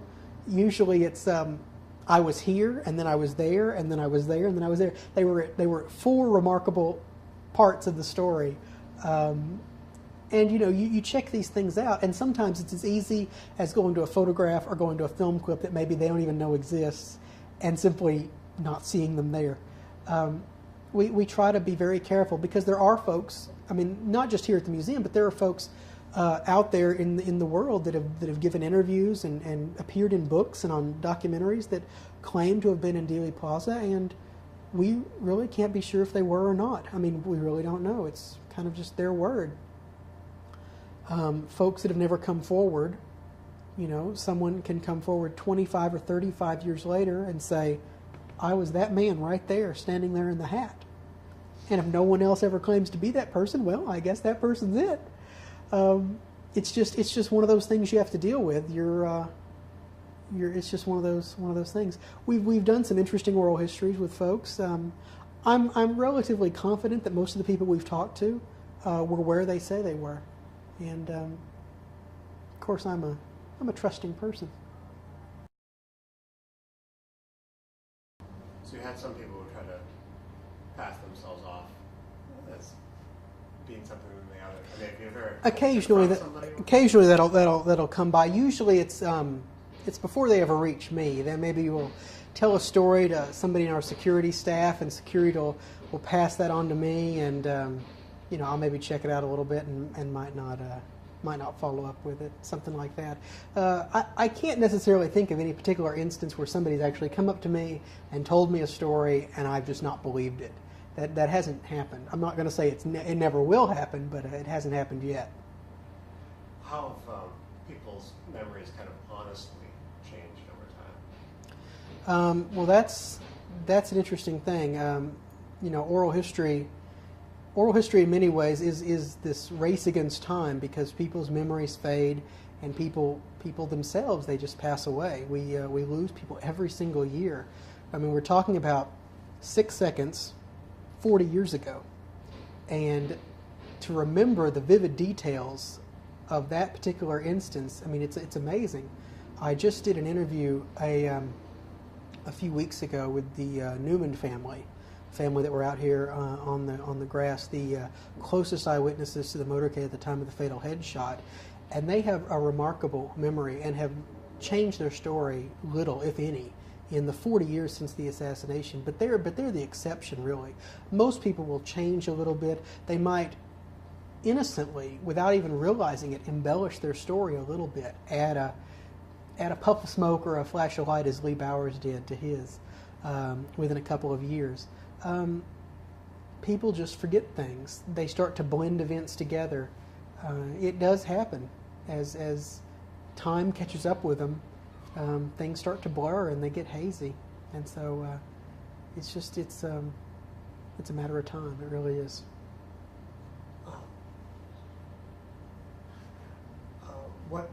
What is the Newman's recollection of what actually happened that day? Do they have an opinion about like where shots were from or those kind of things? The Newmans were originally at Love Field that day with their two children, Billy and Clayton, and Bill Newman got close enough with one of his sons to see the president and Mrs. Kennedy, but Gail and the other child were not close enough, so the whole family wanted to see the president, of course, so they jumped in their car, and they knew the parade route. It had been printed in the paper, so they drove down towards the end of the motorcade route where they assumed the crowds would thin out, and they were right.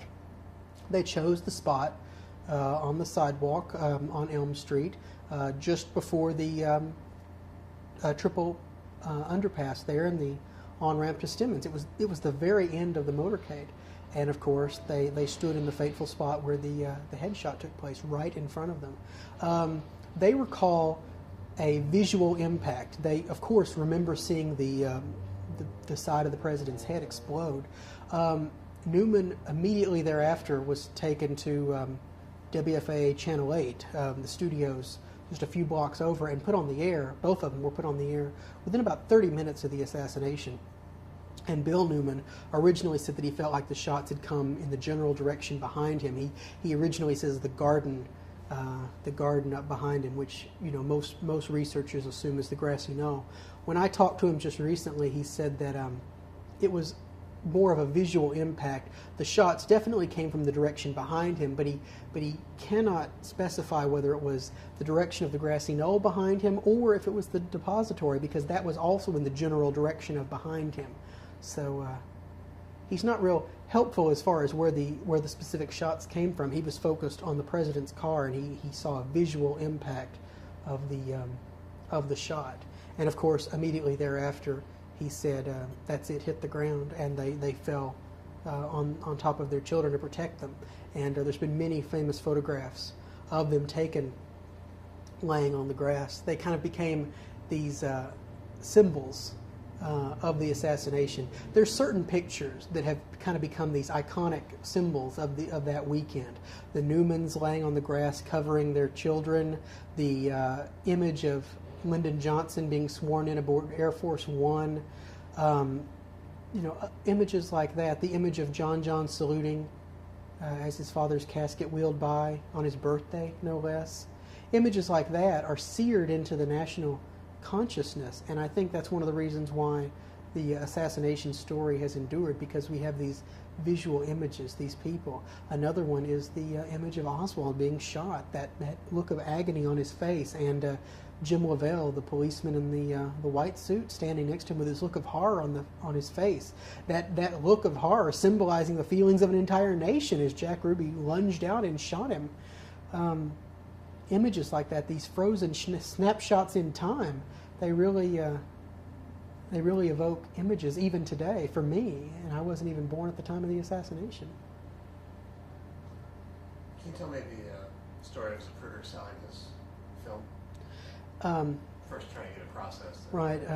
The story of Abraham Zapruder is a unique and fascinating one. Abraham Zapruder, of course, filmed the entire assassination from start to finish. It's the color home movie that we've all become very familiar with, and it's one of the most famous amateur home movies in history. He did not bring his camera to work that morning. His Bell & Howell 8mm home movie camera was left at home, and his receptionist, Marilyn Sitzman, among others in his office, insisted that he go back home and get his camera because this was an important moment in history and he needed to record it. So he went back home and got his camera, and he went over to Dealey Plaza to film the motorcade as it went by. And Zapruder suffered from vertigo. He had a fear of heights. And so Marilyn Sitzman, one of the receptionists in his office, offered to steady him up on the concrete pergola there, the pedestal, and so he could get a bird's eye view. And when Oliver Stone was here in 1991, he said, if I was a filmmaker here in '63 and I wanted to film the assassination, if I knew it was going to happen, that would be the point I would choose, because it's a remarkable view. It's by far the best vantage point in the entire plaza. It's just serendipitous that he happened to be standing where he was and had a good steady hand to film the assassination. He filmed it from start to finish and never flinched. It's a really remarkable, haunting piece of film. Afterwards, he took his camera, and though shaken, he walked back to his office over in the Dowtex building.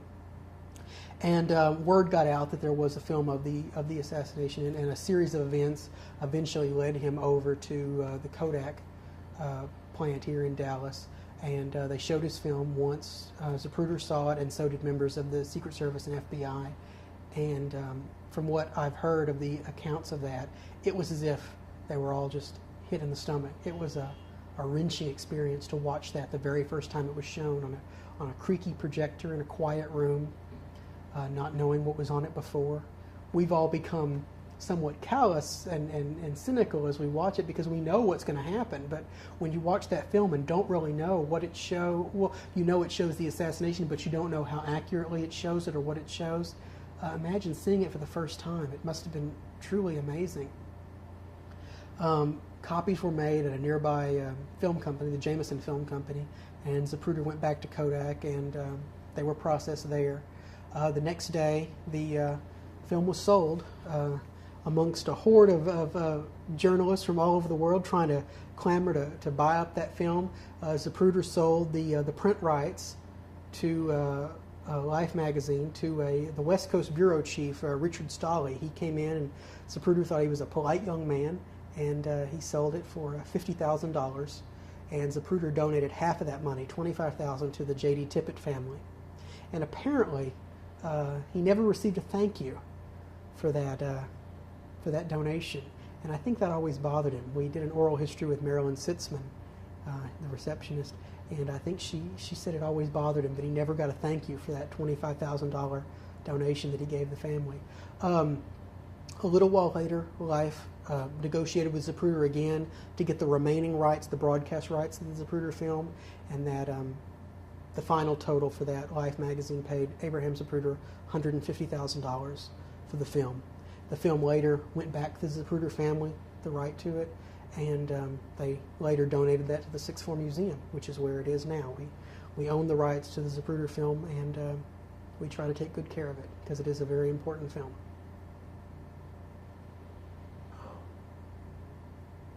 You talk. Oh, one other detail of factual non-factual information. Somebody was trying to tell me that George Bush Sr. was the head of the CIA at the time of the assassination. That is something that's been a more recent accusation or theory that's come out. I don't really know much about that. I do know that George Bush was not actually supposed to have any affiliation. He testified that he had no affiliation with the Central Intelligence Agency until, I believe, the mid-1970s. So, of course, according to him, he had no connection in the 1960s. There has been rumor that there was some memo that had his name on it or had George Bush on it in 1963, so there's been speculation that he was really doing some work for them then. I don't know about that, but of course,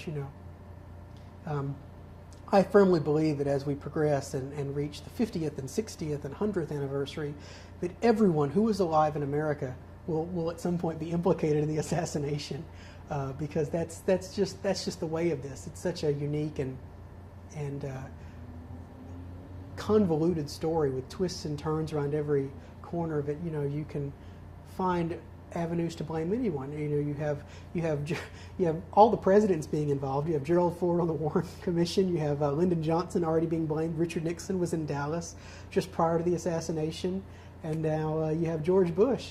So you have there's no end to the speculation surrounding the assassination, and that's probably one of the reasons why it continues to endure. well, Clinton, met Kennedy at the White House. There's that famous picture of him, so somehow maybe he'll get implicated. I don't know, but I'll just keep telling the story the way it is. You tell me about things that the museum's doing now, the mass concert and the speakers that you have come in. Mm-hmm. Well, of course, at the time we're doing this interview here, we're rapidly approaching the 40th anniversary in November, and the museum always tries to do something around the time of the anniversary. We each year have a legacy event, which is a special event we hold. It's a private event where we invite guests to come and see some special speaker who talks, kind of does a public oral history in a way, and talks about the life and legacy of John F. Kennedy. And this year's no exception. We're going to have a kind of a symposium about the assassination. And in addition to that, on the actual anniversary itself, November 22nd, this year, for the 40th anniversary, the Dallas Symphony is going to be performing Leonard Bernstein's Mass, which was the piece that Jackie Kennedy commissioned for the opening of the John F. Kennedy Center in Washington, D.C. in 1971. And so we're really excited about that, and in coordination with that, the museum is going to be putting a brand new exhibit in the Visitor Center. The Dealey Plaza exhibit's moving over to the Breezeway, and in the Visitor Center we're going to have a new exhibit which kind of traces the history of the Kennedy Center, which is a unique history in and of itself. Originally started out as just a national cultural center, and after the assassination was named in Kennedy's honor. And it has kind of a unique and interesting history there. And also talk about the history of Bernstein's piece, Mass, which is a controversial piece that deals with the Catholic liturgy and things like that. It's been a controversial piece that's been talked about over time, and it's kind of finally finding an audience here, I think. So yeah, there'll be a performance here in Dallas, and then an exhibit up at the museum that should be up for quite a while. In addition to that, there are some other activities. There's going to be a new exhibit up on the 7th floor. Warhol and Jackie will be closing October 26th. And on the anniversary, or around the anniversary, we'll be opening up a brand new exhibit called Remembering Jack, which is a large exhibition of Jacques Lowe pictures. Jacques Lowe, the family photographer of the Kennedys for many years. All of his negatives of the Kennedy family were unfortunately lost in the September 11th attacks. They were all stored in a vault at the World Trade Center, and so all of his thousands of negatives of the Kennedy family were lost, and so all that we have left are the contact sheets. And so a publication called Remembering Jack is coming out, being published, that puts a lot of these pictures, a lot of the contact sheets in there, and this exhibit is kind of being done in coordination with that, and so that's going to be on the 7th floor. Who owns those pictures? It's the estate of Jacques Lowe. his daughter, who's a good friend of the museum. She helped organize that publication, and I believe she's working with us to help organize the exhibit. But yeah, the estate of Jacques Lowe controls all those photographs. Is the museum also involved with the Texas Theater? They're remodeling that? Yeah, the Texas Theater is being remodeled, and I think they're moving for it to become a real working theater again. I believe that they've approached the museum about possibly putting in some type of small exhibit or panel in the lobby that just talks about its own role, its own unique role in the events of the 22nd, where Oswald was captured, because they recognize, of course, its historical place in the story. And so I'm not sure what will come of that, but I know that there's been some talk about that, yeah.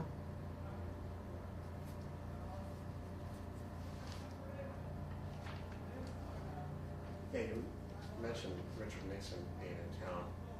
You had an oral history with that, right? We talked to the celebrity greeter. I think his name is Walter Hagen.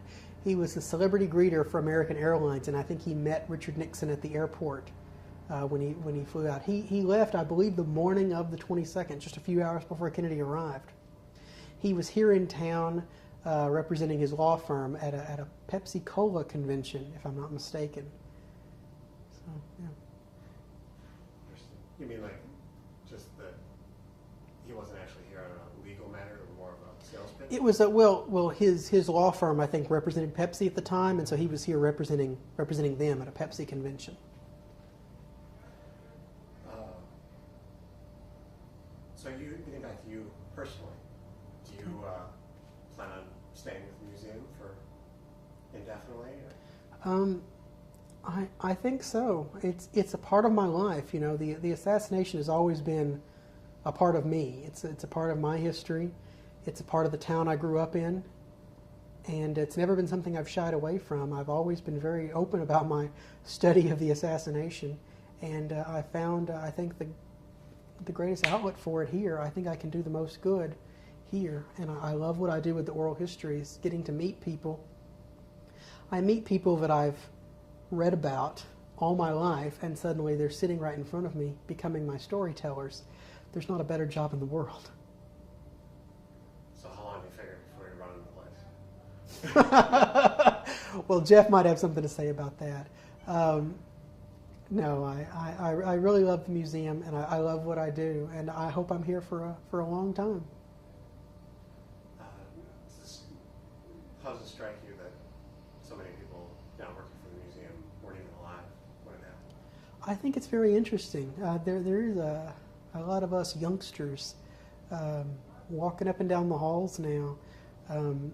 There was kind of a shift in the 90s where so many people who weren't alive at the time of the assassination came in, and I think it's unique. But of course, 2/3 of the visitors that come to the museum weren't alive at the assassination. We live in an ever-changing society, and the fact remains that more and more people, were born after the assassination took place, and it's just something we have to deal with.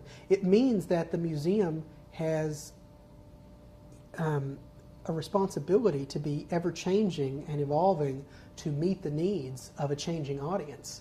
Because as people evolve and change, and as their perceptions of history change, so must our exhibits that deal with the presidency and the 1960s. Because you can't talk to people as if they lived through the 1960s if they were born in the 1980s. It's a totally different time and place, and to them the 60s is ancient history. You might as well talk about Kennedy as if he's Abraham Lincoln, because that's how far away he is in their minds. They just have more film clips of him. How much do you think that those film clips and television and everything kind of contribute to making Kennedy such a presence in U.S. history? Oh, I think they're extremely important. I think so, because Kennedy remains a sex symbol 40 years after he died, and I don't think that would be the case if we didn't have these photographs and this video of him. I was watching film of him yesterday. You have to do that sometimes when you work here. I'll stop just for a second and say, people think that when you work here at this museum that you're in a constant state of mourning. People kind of look at me almost in sympathy and say, well, I'm so sorry you work here, as if like I'm constantly attending a funeral. That's not the case. We're historians in a way. We're custodians in a way. We preserve a site. We preserve an artifact. This building is our most precious artifact. We take care of films and photographs. We deal with this in a respectful way. We have fun while we do it. I'm not ashamed to say that we have fun while we do our jobs here. We have a responsibility to history, and we try to do it in the best way we know how. But we're not in a constant state of mourning, as people sometimes think we are. We have to put it in perspective. And in doing so, sometimes you have to go back and watch a film of Kennedy.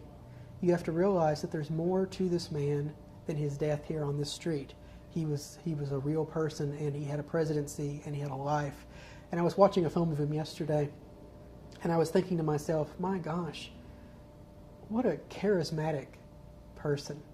Even if I knew up front what I knew about everything, all the things that have come out about Kennedy since then, which, is just part of our society now, because you can't have any more American heroes. It's just not possible. I would still vote for the man, because, he still moves me.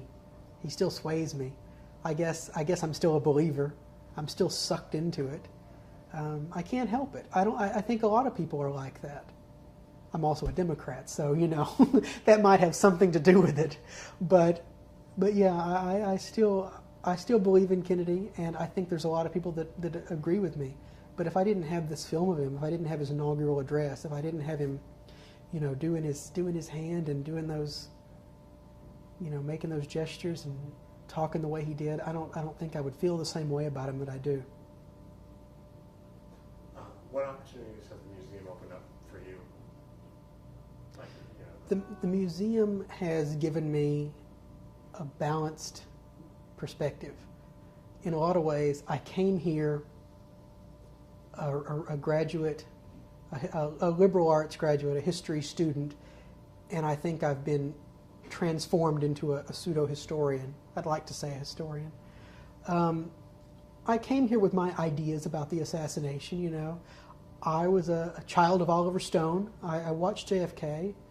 I was susceptible to a lot of theories. I read a lot of books, and you have to look at it honestly. You have the Warren Commission, and then you have a stack of 300 conspiracy books. One is going to be more persuasive than the other, and there's simply more text there. So I was leaning in a certain direction. When I came here to the museum, I found a perspective I had never seen before, the balanced approach. The museum taught me very quickly that you have to look at things through a historian's eyepiece, that there's more than one side, there's more than two sides to any story. I think I've found a lot of truths here that I wouldn't have found otherwise. It's also enabled me to meet a lot of people that were actually involved in the story and ask them questions and preserve their story for posterity, and I think that's a very important thing. I've called up a lot of people and tried to get appointments for oral histories, and some of them have cussed at me and hung up on me, and that's okay. But I've talked to a great many people that I've become friends with in the years that I've been here, and I'm proud of that fact. I'm proud that I represent the museum in a way, and in doing so represent the community. And I also learned about oral history. When I came here, I knew nothing about oral history as a type of history, and now I'm a member of the Oral History Association. I speak publicly on oral history. I do these things, and I learned it all because of my experiences here at the museum. I'm a self-taught historian, the same way Oswald was a self-taught Marxist. Tell me more about you personally, your other interests, like writing. Well, when I was at SMU, I was a history double major with English and creative writing, and so I did a lot of fiction writing, and I don't do it so much anymore. Occasionally, if I get a really good idea, I'll put it down on a napkin or something. But I've written some stories in my time. I have some other hobbies as well. I think all good historians rather than focusing on history as a whole, they'll pick out 2 or 3 events that really truly interest them, and they'll focus on that. But then they always have to have some type of wacky, crazy historical hobby as well. They have to have some, unique fascination that's utterly ridiculous, like the history of bottle caps or something. For me, it's the history of wax museums. I'm fascinated by that particular piece of Americana. It's not really Americana. I mean, it started over in Great Britain, so I'm being very ethnocentric by saying it's all American. But yeah, I'm fascinated by wax museums. I'm also very interested in the sinking of the RMS Titanic, another tragedy on a totally different scale than the Kennedy assassination. But there's lots of little individual points in history that fascinate me. Ironically enough, when I graduated from SMU, my honors thesis was about the Civil War. It was not about the Kennedy assassination. I wrote a 75-page paper on the Civil War, and my professor figured I was going to pursue that as a historian. And instead, I came here to Dallas and focused on an event about 100 years, past that or in the future. But yeah. You were telling me that Kennedy is more produced in wax. Yes, in my reading on wax museums, I have found, ironically enough, that John and Jackie Kennedy are usually more created in wax than any other celebrities in history. And I think that has to do with the fact that in the 1960s, the wax museum industry was kind of having its boom. Prior to the assassination, there'd be, the figures of Jack and Jackie in these museums. And of course, after the assassination, the various memorable events often lent themselves to interpretations in these little wax vignettes. You'd have, a little wax John saluting and Jackie draped in black, or you'd have, Jackie in the pink suit and Kennedy at the airport, or you'd have Oswald with the gun, or you'd have Ruby shooting Oswald. There's a variety of little scenes I've seen over the years that were created in the 60s. The Kennedys and the Kennedy assassination were often produced in wax museums, and I think that was just because there were hundreds of them in the 1960s. Today, I mean, there's very, very few. Most of the little mom and pop museums have closed up, and it's mostly Madame Tussauds from England. They've come over and they've put kind of some big places here in Las Vegas and New York. And there's another corporation that does it, but it's corporate run wax museums. All the lovely cheesy mom and pop museums with the really sad figures, they're all lost to the ages now, which is a shame because that's the ones I really like. I really like the ones that look nothing like who they're supposed to be. When they're really, really good, there's nothing to enjoy. Tell me about the picture you have of Oswald, the Oswald Wax Museum, and you said that his mother had actually gone to take a picture of it. Right. There's one. I have a little postcard. The museum actually bought the postcard. I found it off of eBay and had the museum buy it because it's an important artifact. There was a figure of Oswald holding a rifle, standing amongst book boxes, that was produced for a wax museum in Grand Prairie, called the Wax Museum of the Southwest. It was a wax museum that originally opened in the 1960s over in Fair Park and then moved to Grand Prairie. Unfortunately, the wax museum burned in the 1980s. But yes, there is a photograph somewhere, I have seen it, of Marguerite Oswald taking a photograph of her wax son holding the rifle with the book boxes surrounding him. So I think that's an important piece of pop culture there. My colleagues in the museum disagree with me, and they think I'm relatively strange for my wax fetish. But we all have our fascinations, and at least mine's somewhat historic. You tried to get them to buy a Kennedy wax. I wouldn't exactly say tried. I brought it to their attention that there was indeed a life-size wax figure of Kennedy that was made in the 60s. It was a remnant of one of those mom and pop efforts that had closed down and had been passed from person to person. It was sitting in someone's garage, and he was dressed in like a tuxedo. And it was a pretty sad figure. Looked something like David Letterman, a cross between David Letterman and Peter Jennings. But He was a wax Kennedy, and I would have gladly bought it for myself if I could have. I think the starting price was about $5,000. The museum, unfortunately, was not interested. But in an ironic side note to that, Conover Hunt told me that in the original concept for the sixth floor exhibit, they had a idea for a wax Oswald in a recreation of the second floor lunchroom. When the building was being renovated, they painstakingly took apart the second floor lunch area because it was an important piece of evidence. The lunchroom was, of course, where Oswald was first seen after the assassination. And so that was dismantled, and it remains to this day in storage for hopefully use later on. I mean, we hope to eventually put that back together again and have people look at it and see it as it was. In the original idea for the sixth floor, they were going to put the second floor lunchroom there and have a wax Oswald drinking a Coke. They took around their little model of the sixth floor exhibit to various people to try to raise money, and they had a very tiny little wax Oswald, and in the hot Texas sun, that wax Oswald melted into a big puddle of wax. And they took it as kind of a sign from God that there should not be wax figures on the sixth floor.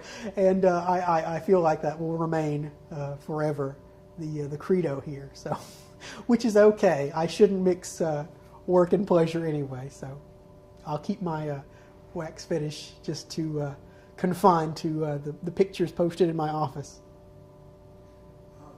Before, when I was asking you about how people's stories kind of change over time, do you have any kind of example that you could give me of how somebody's oral history kind of just doesn't quite seem to be? I have a story that I tell whenever I speak publicly on oral history. In 2002, we interviewed a man who was standing on the other side of the triple underpass, and he heard the shots. He didn't actually see the assassination take place. He had come out to see the motorcade. And as the presidential limousine emerged from the triple underpass and passed him as they were getting onto Stemmons Freeway, he said that the motorcade was completely empty. Kennedy, Jackie, the Connollys, they had vanished. And he slammed his hand down on the table and said, "That's my story, and I'm sticking to it." He was emphatic about that the limousine was empty. He thought something had happened, something strange and sinister had occurred underneath the triple underpass. And that was his story, and there was no arguing. And that was fine. That was his story. And, of course, that's not true. I mean, Kennedy and Jackie and the Connollys, they were in the car the entire time. I mean, there's photographs that show them all the way to Parkland Hospital. But his story is unique. It's an important part of the collection because in the aftermath of the assassination, the world was plunged into utter chaos. Nothing was as it appeared. And his story, in so many ways, symbolizes that. It's an extreme form of misremembering. But it symbolizes the chaos that followed. Nobody knew what was going on, and that's a genuine reaction. The car looked empty. Kennedy was in the floorboard. Jackie was in the seat. It went by so fast he might not have been able to see anything. But that's an example of a type of story we might get of how someone can misremember the past, but yet it remains to us, to historians, to kind of figure out that story, to apply some sense of reasoning to it, and to try to make interpretations of it, to say, well, the world was in chaos, and that's an example of it right there. You sat in when I interviewed Jack McNary, Mm-hmm. and tell me, did you find a little discrepancy in his story? Mr. McNary's story is very interesting, and I was especially intrigued by his vivid descriptions of the motorcade, the limousine. There is footage of the Secret Service putting the bubble top or putting the cover on the car. I have watched that footage. I've watched it since Mr. McNary's interview. I do not recall seeing anyone young or anyone fitting his description in that scene. I'm sure he was there. I'm sure he was near that scene. I'm certain he wasn't deliberately lying.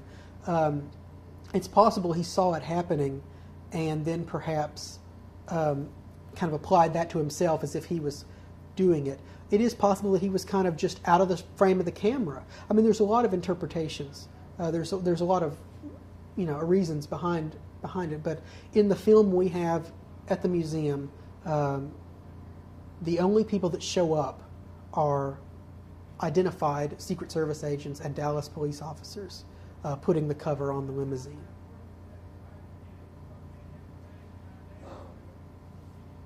I know you can't give your personal take on the assassination, but do you find that most people believe in a conspiracy?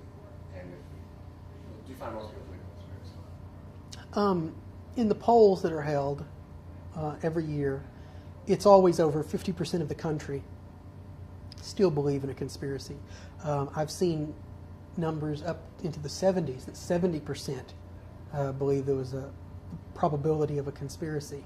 The people I come into contact with through the oral history program, on the whole, usually are satisfied that Oswald committed the assassination by himself.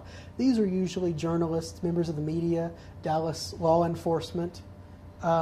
They're satisfied. They're satisfied that the answer lies with Oswald. So locally, in my own personal experience, I'd say most people are satisfied that Oswald was the lone shooter. But from what I know, on the whole, with the entire country, putting that into perspective, most people still believe there was a conspiracy here in Dallas. And can you tell me any of the wackiest conspiracies that you've heard? Not so much the position of shooters, right, but who will be behind it. Well, there's always been the theory that Lyndon Johnson was behind the assassination by Richard Nixon. There's Cuba and Russia and Jack Ruby and the Mafia and the CIA and the FBI and the Secret Service. There was a book that came out a few years ago, I say a few years ago, about 10 years ago, that said that the headshot was actually fired by accident by one of the Secret Service agents in the follow-up car. His automatic submachine gun misfired and the bullet went through Kennedy's head. I don't believe that. I think that's relatively impossible. There's just, Elvis has been tied to the assassination. As you mentioned, George Bush has been tied to the assassination. I think you can pretty much find anything and everything. When you start studying something, slowly it starts to go off into 2 directions, and that goes off into 3 directions, and 6, and 12, and 14, and 18, and pretty much you have, a million different, the Kennedy assassination is the ultimate choose-your-own-adventure. And I don't mean that in a disrespectful way, because it was a tragic event, but when you really start to look at the intricacies of it, I think Oliver Stone had it in his movie the best when he said it was a mystery wrapped in a riddle inside an enigma. Because what I know from my personal experience, the more you look at it and the more you study it, the more confusing it gets, the more uncertainties there are. You start to look at characters and they start to be tied into other things. People have tried to tie someone involved perhaps in the assassination with the beginnings, the origins of the HIV virus.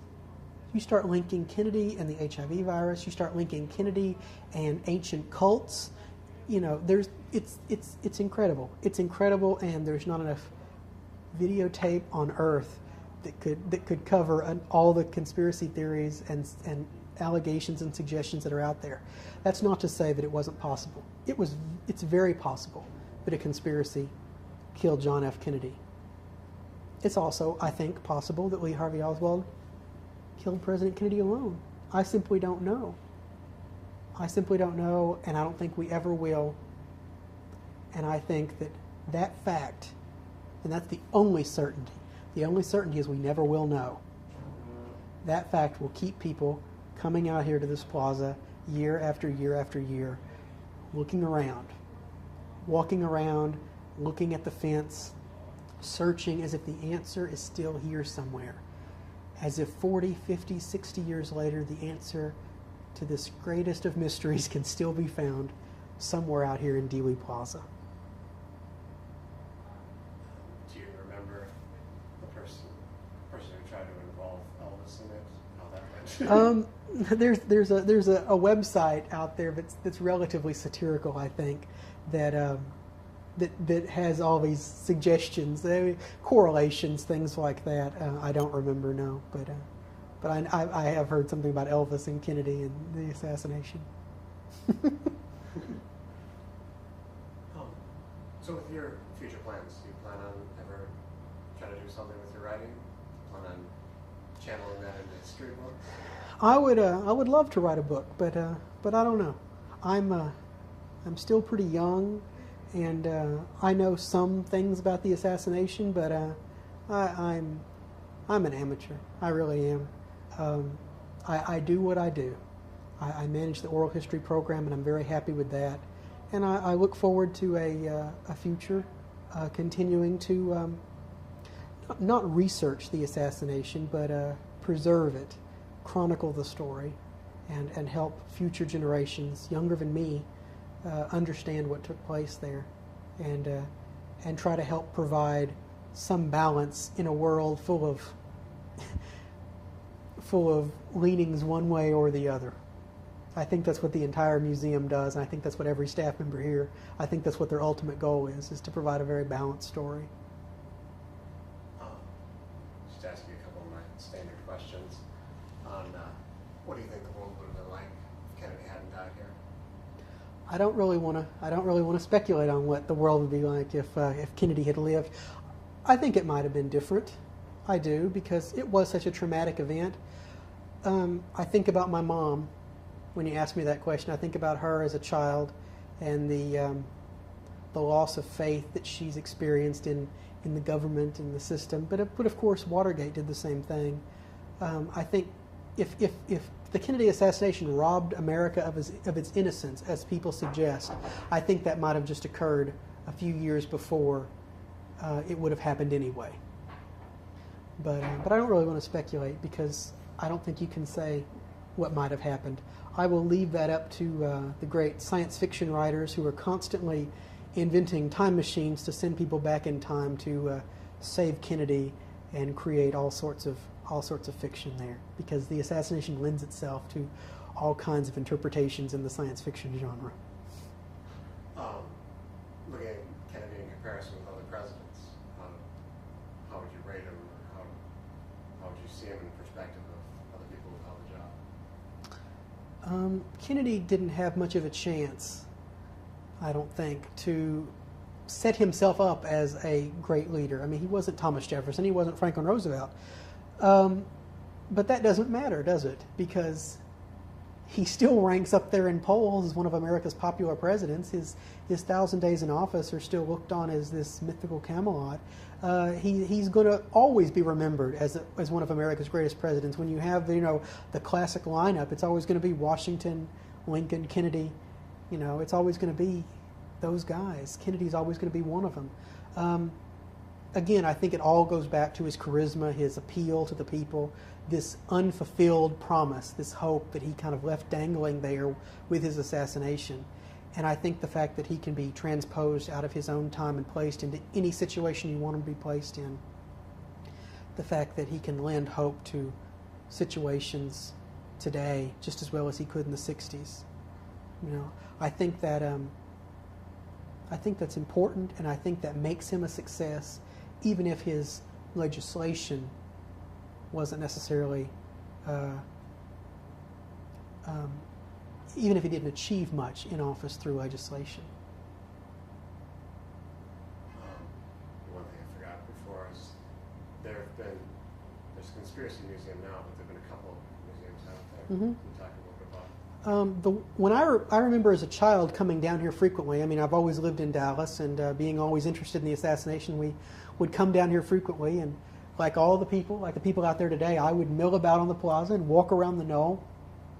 The only difference is back then in the early mid-'80s, I would gaze up at the 6th floor of this building, and it would be just kind of this empty space. It'd be a dark void, and there was no museum here. There was no context. There was a place over in the West End called the JFK Assassination Information Center. It was a conspiracy-oriented location. It was kind of Oliver Stone's, I think, base of operations during JFK. And they had a lot of books and exhibits relating to the assassination. There was that, and of course now we have the Conspiracy Museum, which is kind of a offshoot of that in a way, remotely connected. I'm not exactly sure where that connection lies, but I think that there's some connection there between the two. But I was very glad when the museum opened. The Newman family, Bill and Gail Newman, were actually the first people to bring me here, ironically enough. I came, I think, just a couple of days after it opened, and I was just fascinated by it. I was young, 89. Yeah, I was still in elementary school, and it was just an amazing experience for me because it really opened my eyes. I immersed myself in what was here, and saw things like I had never seen it before. And there's a feeling. It's the whole thing. It's the sights, the smells. I mean, even the smell of that floor is unique to that floor for some reason. I've often questioned that. I'm not sure what it is, but there's that unique smell I get when I go up there. I think it's just me. But you go up there and there's just this feeling. There's this eerie feeling. There's this haunting feeling you get. And I don't care if you were born, 16 years after the event like I was, or if you're born this year and come to the museum 10 years from now, it's still going to be there. And if you open your mind a little bit to it, you're going to feel it because it's there. It's this unique feeling. So we're going to have to move stuff out of here pretty quick. Mm-hmm. Is there anything else you can think of that I failed to ask? You've covered almost everything. I'll just say that I do think Dealey Plaza will forever endure. I know there's some people out there who think that this does have a lifespan on it, but just like Ford's Theater in Washington with the Lincoln assassination, I think the Kennedy assassination, especially the unsolved aspects of it, I think will always lend itself to a certain degree of fascination. I think Kennedy as a person, his charisma, his hope, I think that will also draw people here. This is the spot. I remember when the time came for me when my internship was winding down and my supervisor said, let's go for a walk. We went over to the grassy knoll and we sat on the concrete steps out there and we talked about Kennedy, we talked about the assassination, we talked about the whole Camelot thing, and I said, this is Avalon out here, this is the place where it all ended. And I just knew Dealey Plaza would always be here, and I knew that I would be a part of this story. I didn't realize it at that point, but that was kind of my job interview. My internship was ending, and they were thinking about hiring me full-time, and that was my job interview. They hired me shortly thereafter. And so that was really the moment that I realized that Dealey Plaza was going to be here forever, and long after you and I are gone, there's going to be people, our children, our children's children. I think they're going to still come here, and they're still going to be fascinated when this really is ancient history. This is still going to be a place for people to come and learn, and see, and experience what was lost, and what we've done with what was left behind. One last thing I know you're passionate about getting the record straight on. Are you a government museum? We are not a federally funded institution. We are a nonprofit organization. We run the museum through ticket sales and things like that. We do not get any federal funding whatsoever, no matter what is said. We never have been. And so you don't have to answer to anybody? We do not have to answer to anybody. No one had any say-so in our content. We do not have CIA agents working for us. We do not have anyone looking over our shoulder to see what we're doing and what we're saying. We try to provide a balanced story, and that's what we always have done. And I feel like that's what we always will do. That's the whole mission of the museum, and that's the purpose we serve in the community. All right. Thank you very much. Thank you.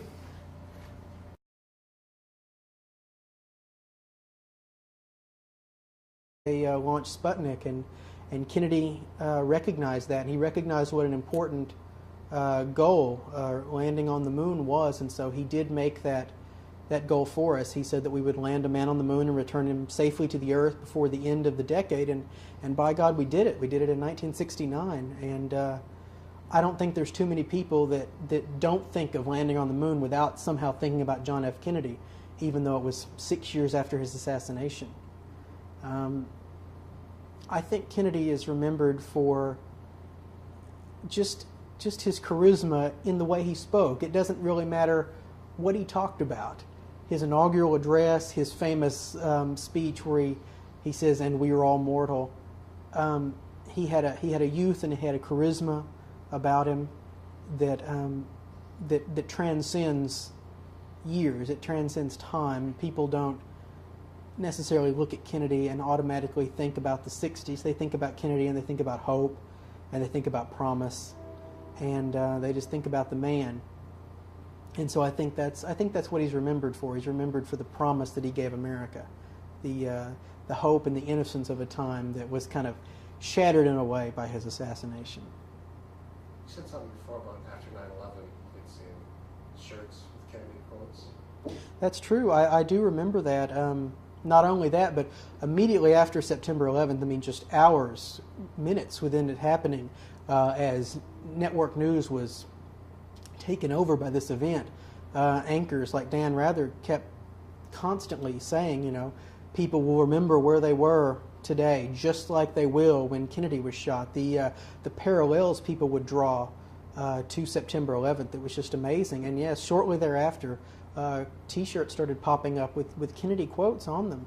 And it's amazing how you can take words from 1961, and kind of transfer them to 2003. But that's just kind of the way Kennedy was. And I don't think if they were just text quotes you would do that. It's just the way Kennedy presented that material. It's the way he had about him. It's his charisma.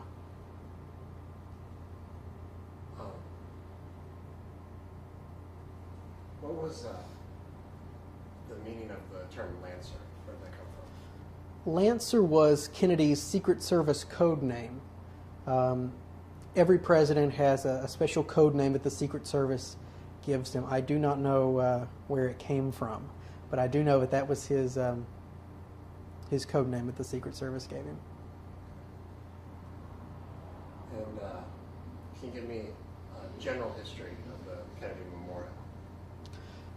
Immediately after the assassination, the business leaders and civic leaders of Dallas started talking about, how are they going to memorialize this president that was killed in our city, and the thought of a memorial was talked about. I mean, almost immediately, ideas were passed about, but it wasn't really until architect Philip Johnson was brought on board that there was an idea that really solidified. Johnson had an idea for a cenotaph, which is this open tomb, kind of this concrete square structure that he thought symbolized Kennedy's spirit being free and having no bounds, and also, in a way, closing out the noise of the outside city and giving people a chance to walk inside and kind of being isolated in their own way to focus on their thoughts and feelings about Kennedy. The memorial was dedicated in 1970. It took quite a bit of time. There was a lot of political hurdles to overcome, and space was a critical thing. Do you put it in Dealey Plaza? Do you put it near the plaza? That was that. I don't want to say she was traumatized by the event, but she was greatly affected by it. She was at that impressionable young age, and I can relate to that because I was in the first grade later on when the Challenger exploded, and I had it had a similar impact on me. But back to the assassination, she had this unique fascination with the event because she was so young at the time it happened, and so as she grew up, she began to get all the books and really study the event. And she got the Warren Commission report when the summary volume came out in 1964, and she started getting all the conspiracy books and building up this vast library. And today she has close to 250, 300 books in her collection, which almost rivals the library we have here at the museum. But as a toddler and growing up, I was just exposed to that, and vicariously I had this interest in history anyway. And so I just started looking at these books and learning about the assassination. as gruesome as it sounds, I watched the Zapruder film as probably a 3 or 4-year-old, and so I developed this unique interest in it. And I think the fact that it occurred here in my city really affected me and made me want to study it even more. And so I just became very familiar with the history of the events and the people, the eyewitnesses. I started learning their names and where they were, and slowly but surely I kind of became this amateur encyclopedia of the assassination. And little did I know, I didn't think it would ever serve me any purpose, but here I am now, doing what I do. And so I'm glad it was used for something. Tell me the story that your mom told you about that day. She was sitting in class, and it was either an announcement over the loudspeaker or it was either her teacher telling the class. I kind of get my mom and my dad's stories confused because they were both in schools. My dad was in Dallas schools. My mom was in Mesquite, which is just a suburb of Dallas. And they both announced that the president had been shot. What I remember about my mom's story is that she vividly recalls kids in her class cheering, which has become kind of a myth of the assassination. Dan Rather went on the news that night and talked about children in Dallas cheering, hearing word that the president had been shot, and that's been denied over and over again. But my mom says it was true. She said there were a few kids in her class that kind of said, "Yay!" Not standing up and applauding, but they were kind of cheering a little bit, probably because they had heard Kennedy badmouthed at home or things like that. Mesquite was and still is an extremely conservative city, and so she remembered that. But she and I, we come from a long line of Democrats, and so she always liked Kennedy, and so she was really affected by it. And she went home that night, and she just remembers being very, very scared. She, as a child, of course, she felt like they were coming after her, and I remember her telling me it was the first time in her life that she felt insecure, because she always talks about how they would leave their windows open and they'd leave their doors unlocked, how it was such a safe world. You think of the idyllic 50s, Disneyland and Eisenhower, and this was the start of something totally different for her. She felt insecure, she felt afraid, and I think that was the first time in her life that she felt that. Grab my phone so I can watch the time. I can't see this.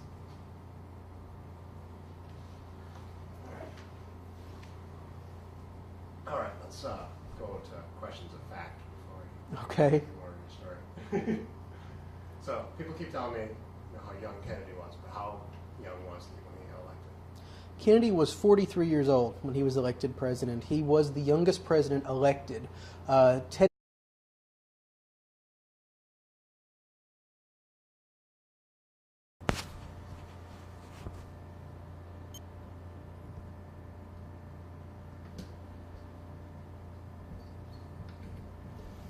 Are we rolling already?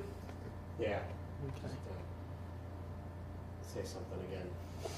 I am Stephen Fagin, being interviewed at long last. Sounds good. After sitting in on 24 other interviews, it's my turn now.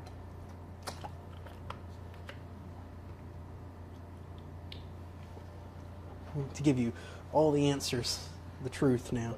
All these questions and more will be answered. All right, shoot. Did you watch some? No, I didn't. I've seen Soap Dish, that Robert Downey movie, Robert Downey Jr., Kevin Kline movie. That was pretty funny. Well, they used to always ask a bunch of questions. They'd say, all these questions and more will be answered on the next episode of Soap. Oh. But they wouldn't. They just kept like compounding the Yeah. questions. You can start off, tell me your name, where you live, and what you do.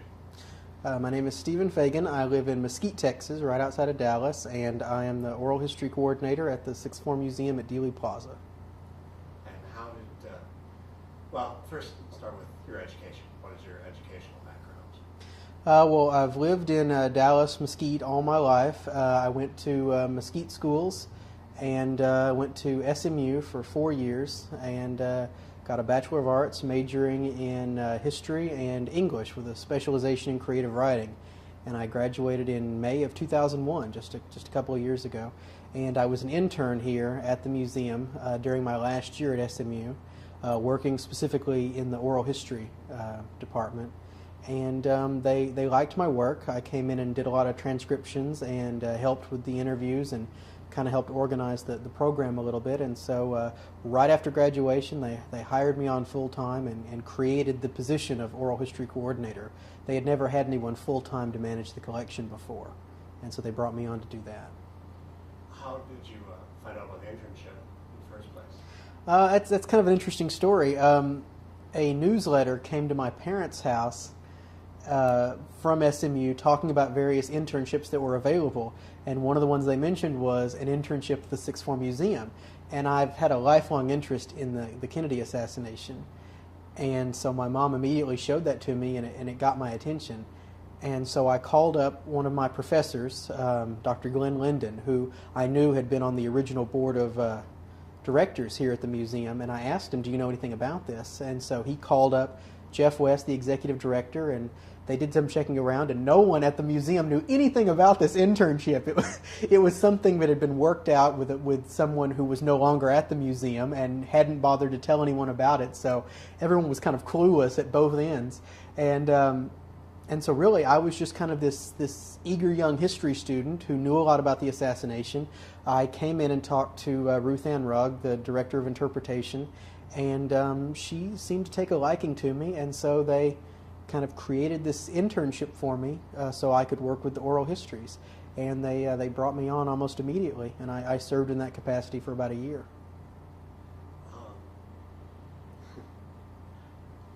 So tell me about how your interest began in this whole subject. Well, it started out when I was really young. My mom was a second grade student in Mesquite schools at the time of the assassination, and she vividly recalls her memories of what happened when the assassination took place, when they came and announced that the president had been shot. And Teddy Roosevelt was younger than Kennedy, but ironically enough, he became president when William McKinley was assassinated, the president assassinated before Kennedy in 1901. And so Kennedy was the youngest president ever elected, and he was also the first Catholic. How close was the election? The election was very close, very similar to what we just had in 2001. Kennedy defeated Nixon by less than 1% of the vote, and there's always been a great deal of controversy surrounding that. Some people say that Nixon really won. Just like, you know, anytime there's a vote that's that close, there's going to be people that say, you know, the other guy won. But there were specific charges of voting fraud in both Texas and Illinois. Nixon could have demanded a recount. I believe Eisenhower and some other folks, encouraged him to demand a recount, but for whatever reason he didn't. There was no precedent for anything like that. It could have plunged the government into chaos, and so for whatever reason he chose to accept the vote as it was, and Kennedy was elected. What about the controversy over Kennedy writing or not writing Profiles in Courage? Profiles in Courage was the book that got Kennedy a Pulitzer Prize. And there has always been some controversy over whether or not he really wrote that book or whether he kind of guided a team who wrote that. Specifically, his speechwriter, Ted Sorensen, has been said to have maybe ghostwritten that book for Kennedy. The accusation really started about a year after the publication of the book, when ABC ran a program making that statement that Kennedy really didn't write the book. A week later, that claim was retracted on air. And so since then, that controversy just kind of existed out there. I don't think we'll ever really know. There are handwritten notes from Kennedy. There are handwritten manuscripts. And of course, Kennedy always said that he wrote the book.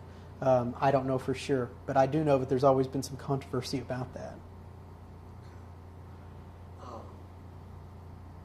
Can you tell me kind of the overview of the Texas trip, where he was going and what the further plans were?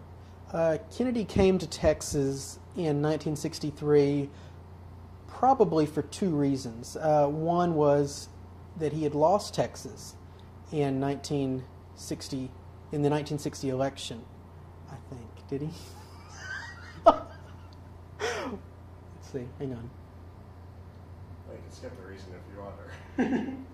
Yeah, I will. I'm pretty sure he did. But anyway,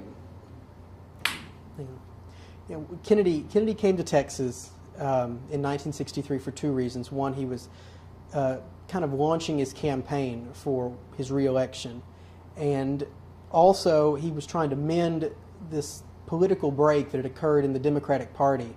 There was kind of a split between the conservative Democrats and the liberal Democrats in Texas, specifically Ralph Yarborough and John Connally, Lyndon Johnson. There was a split there, and Kennedy kind of came down to mend fences as it was.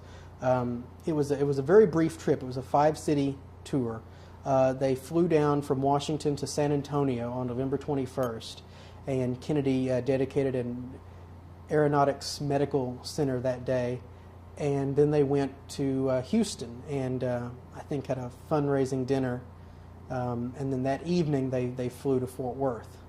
And they arrived just, I think, before midnight on the 21st. And they spent the night in Fort Worth. On the last day of his life, November 22nd, he woke up in Fort Worth. He gave a speech in front of the Hotel Texas to a crowd of admirers there, and then went inside and made a brief appearance at a Chamber of Commerce breakfast, he and Jacqueline Kennedy, and then they got in the cars and headed to the airport, and then took a very brief flight to Love Field in Dallas, and they got in the motorcade there, and of course headed downtown to what happened there. If everything had worked out, which of course it didn't, he would have gone to the Dallas Trade Mart, made a speech there, and then the party would have gone back to Love Field and flown to Austin for a fundraising dinner that night, and then it would have been back to Washington from there. And can you tell me kind of more specifically on the parade route coming from Love Field? I mean, not every detail. Right. The parade route was a typical route through downtown that got you onto Stemmons Freeway.